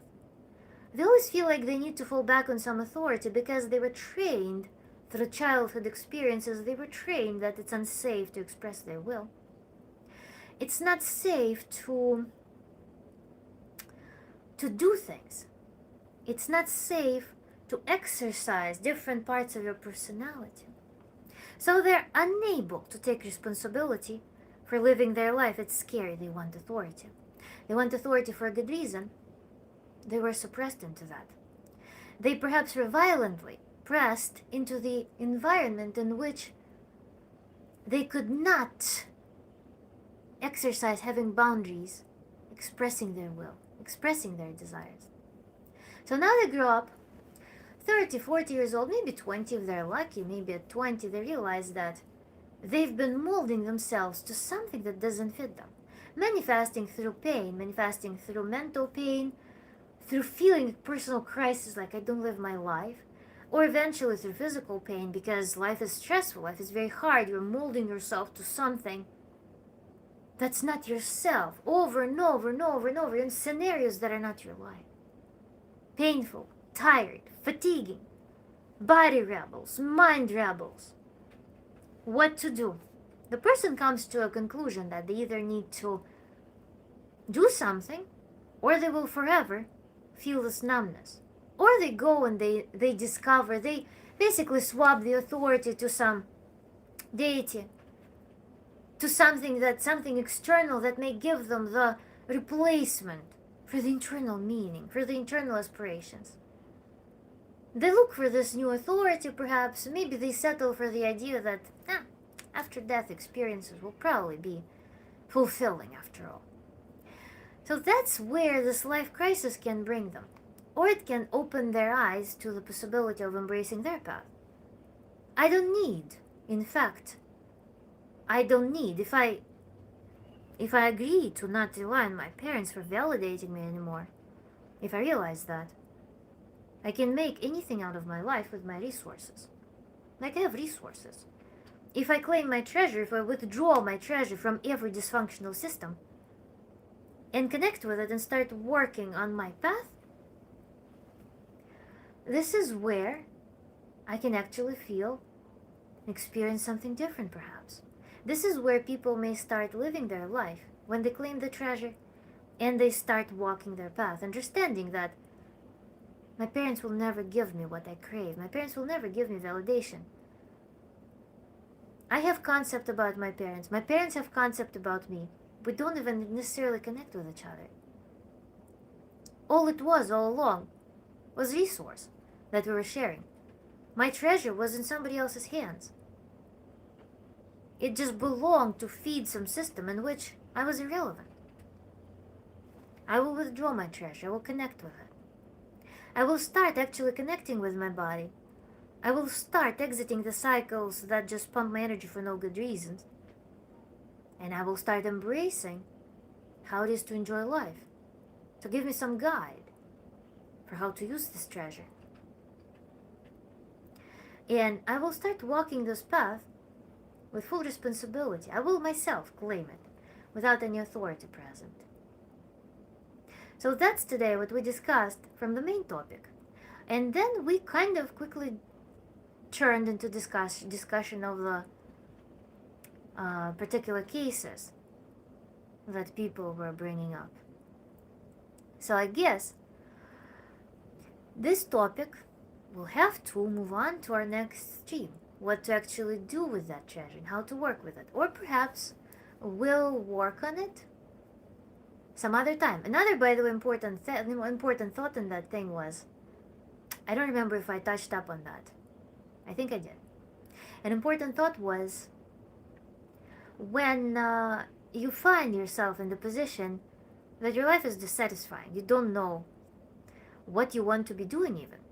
You worked and lived in the system that you built based on trauma and you don't care for it anymore. But you don't know what to do otherwise. You don't even know what to start with. Hobby, some activity. What do you want to show to people? Like what to do? Some hobby, I don't know what I'm interested in. People will say connect with your childhood part, what you were dreaming about as a child. And you cannot connect with that because you're in totally different mental space. All you've been exercising was the traumatic responses, adaptation to trauma, molding yourself, callousing your feet to the new poorly fitted pair of shoes. You don't know how it feels to run comfortably without blisters in comfortable shoes. So how do you connect with that childish freedom? How do you regain this playfulness? The first step is to embrace the unfamiliar state in which you connect with the joy, connect with your body, connect with your normal emotional state. But then what to do from that state, I guess we'll have to discuss next time. Or not even next time, meaning tomorrow's stream. Maybe we'll move it to another one. But this is the summary. Oh my god, Kiva! Thank you so much! Спасибо большое, мадам, за ваш прекрасный стрим и атмосферу, которую вы для нас создали. Мы все здесь взаимно обогащаем друг друга. Also, no need to thank. Kiva, anyways, thank you so much. Спасибо большое. Это очень приятно. Indeed, the community is growing. Community is becoming really cool. And Kiva has been one of the people who joined right away and has been with me since the beginning. So, thank you so much, Kiva. You are becoming, you are already the core member of our community. Today we had the Fruity Cutie. We had now our guest as Chad, who comes all the time. Then we had who is our repeated INFJ Minerva comes. Then who we didn't see today, Kurt is a new permanent. We haven't seen Shuriken today.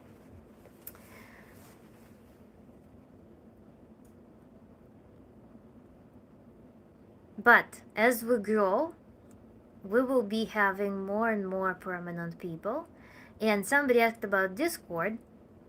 We need to do a core member, yes. So, we will need to maybe start gathering in some different format. I don't know. What?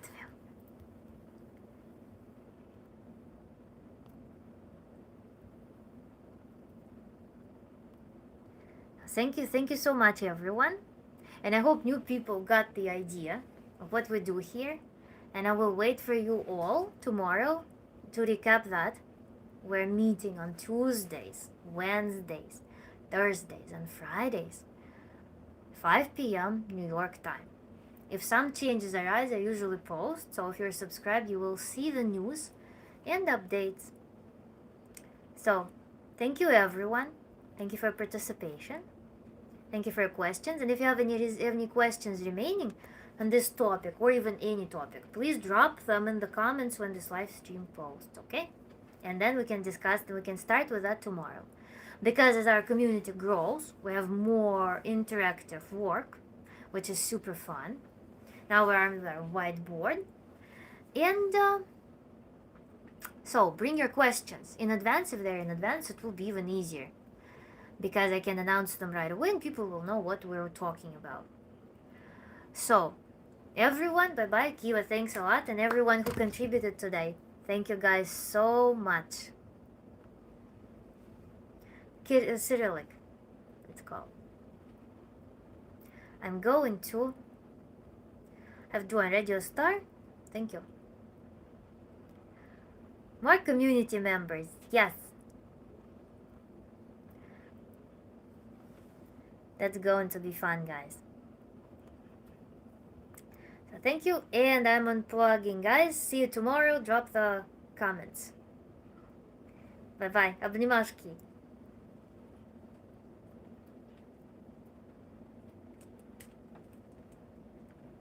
Пока.